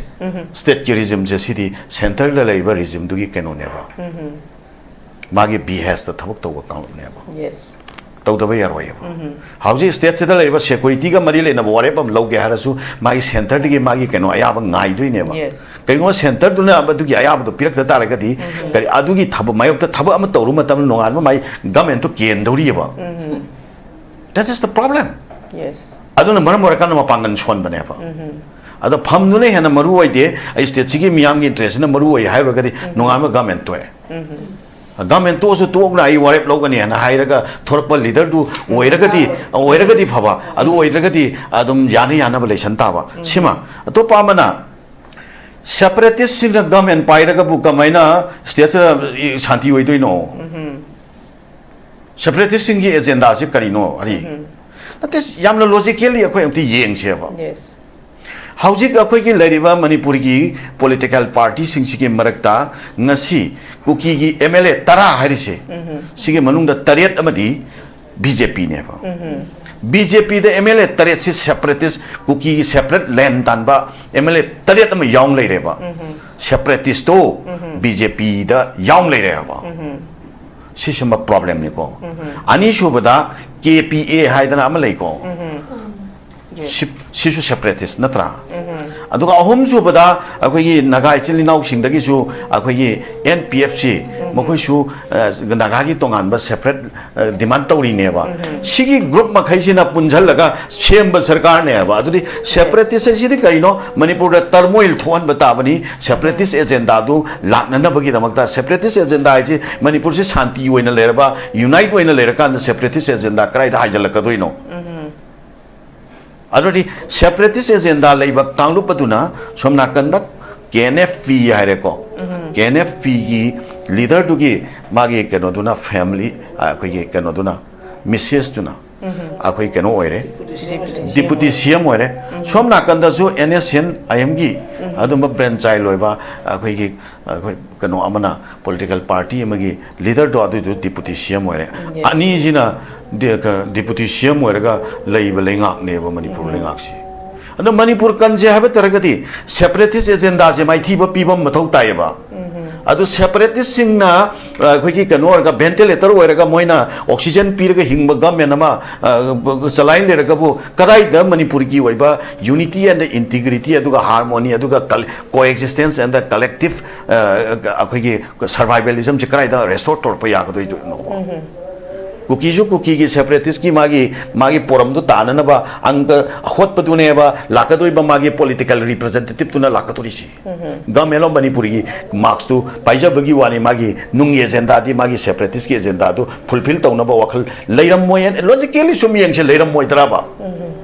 nagagi su leriba leader se magi leriba ngasagi NSN IM gi magi political agenda to adi tu gi nunggi oiba interest ma su leram moidra ba manam di aroiba phirep tadi manipur government hive chat oiba manipur government gi interest lepoi adagi lebak pa warep to hebron dagi lebak pa warep ma su chat toine ba masi ai kano nate biasness nate ko kanam tada kano nate logic tu ki haija bani ko adu taragati akoina manipur gi miyam se kano se apun ba hingmina bai wakhalon sempat si kanji haba taragati akoi shugumba separatist agenda singse out of the power da thambam change ba adorgati out of the power da shugumba separatist agenda singse thamakanda akoi ye leriba manipur gi interest da semgat pa mindset to adu yum pham oiba political movement am change adu gi movement do na koi gi regional party na natragati center gi ji culture da salaiba that kind of political culture na di oibe yakado mande haba wakhal du neba hari mayam do sik phauna ri base ma sai isu han mamang da endorse tau jai nang no sik thambi ki wafam do ga mari leina ado if karigomba miyam na masigi situation da lakpang ngam da targati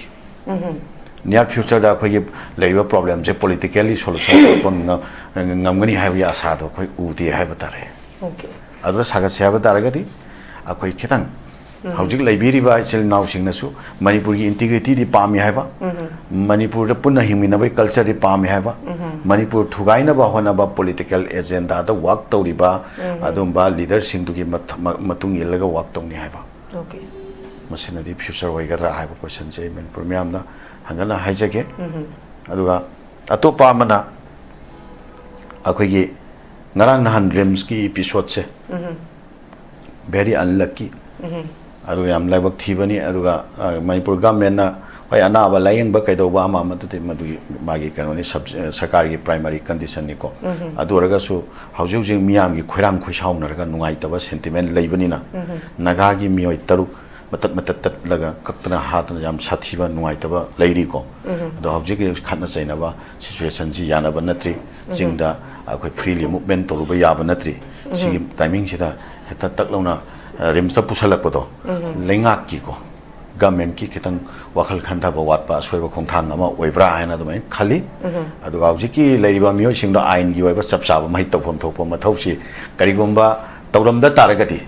nasai madam sujata na habi kiba adu condition to da karigomba tawramda taragati maduda responsible oiriba mio singdu gi mathakta ain gi oiba thabak tangai phadana tawphom thoi ma ain gi oiba chapsa ba makhoi accountability amsung liability moi mayok na pham thoina atham haina lobje thank you very much am nungai je ngasigi pugachari pa topic asida tongan tongan panelist akumna masa masa ge ba warol kya ama thambiduna ngasigi pugachari pa topic asibu mapung phan bi gi damakta northeast window gi mai kai dagi panelist ahum makpo han han thagar pa phong dokchari thank you very much for joining us loine na miyeng tabiri ba khwai punam ki mafam dagi kaine ne ba ya thang nei jari Sparkle Educational Service ki Career Counselor ki Female amasung Male ki ahangba post ani kauri Educational Qualification MBA loiba oigadabani Fresher amasung Experience leiraba miyoi singna apply tobiba yagani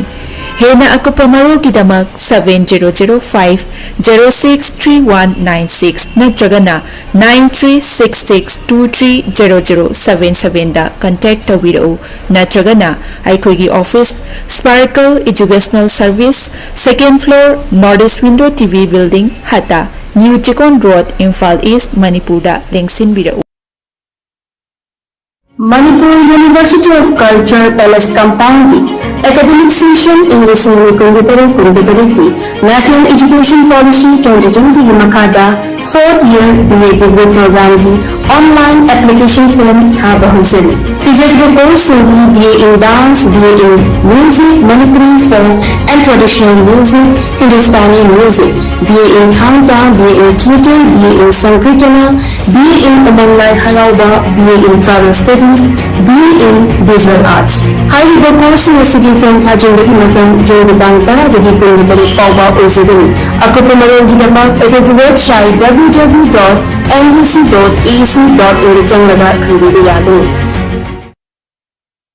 Haksan Panatamgi Harabadi, Iram the Masimak the Laiba, Kwaidigi Paraba Hospital Singi Manunda Ama Oiba, Babina Hospital Lizari. Mapamasida, Hazabayarabamadi, Seliam Changana, Specialty Kunhen Badana Laying Badi Kudong Chaba Pizari. Pediatrics, Cardiology, Cosmetic Surgery Amadi, Specialty Makal Maka Kayada, Aikogi Specialist Singna, Marik Chumna, Kawai Hakchang Yauna Laying Zari. Aduna, State Wangada Mokari Chalugani, Aikogi Manipur Suhogiti, Awang Bataki, Healthcare from Labada. Matam Mangan Biraganu, Sel Henatingan Biraganu, Aikogi Specialist Singagi, Malengi Apabataki Lion Patapiyum Pam Oiba, Service Lobiu. Babina Hospital, where hope meets compassion. Akupamarol Gidamag, Babina Hospital, Saziwa Gel Road, Kabaisoi Imphal East Lengsin Birau. Natraga, Aikogi phone number 6909390666 ta call to Birau.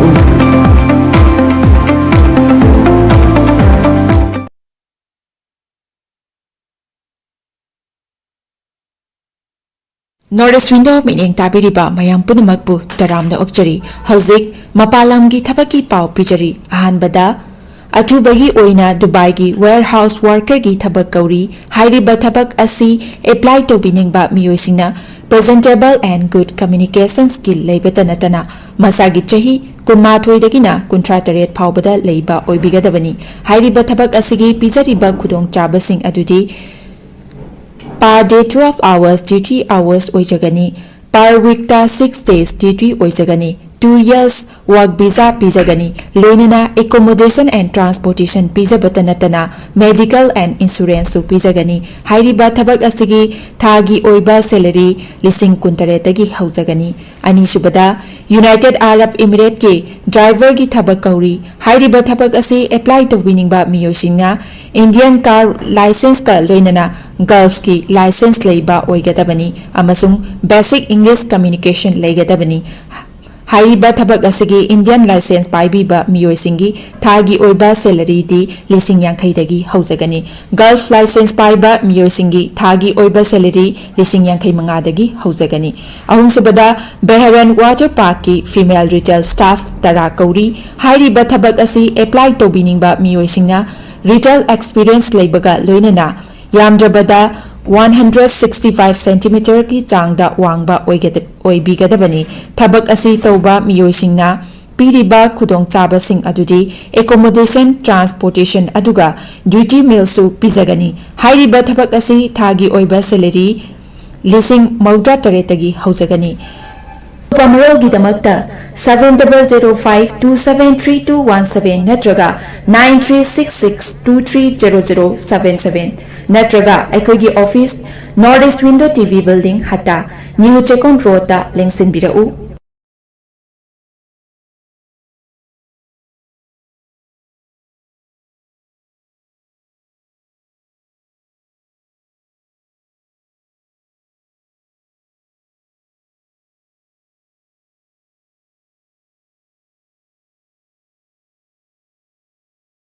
Hakchang phana thamge hairabadi iramda masimakta da leiba khwaidagi pharaba hospital singi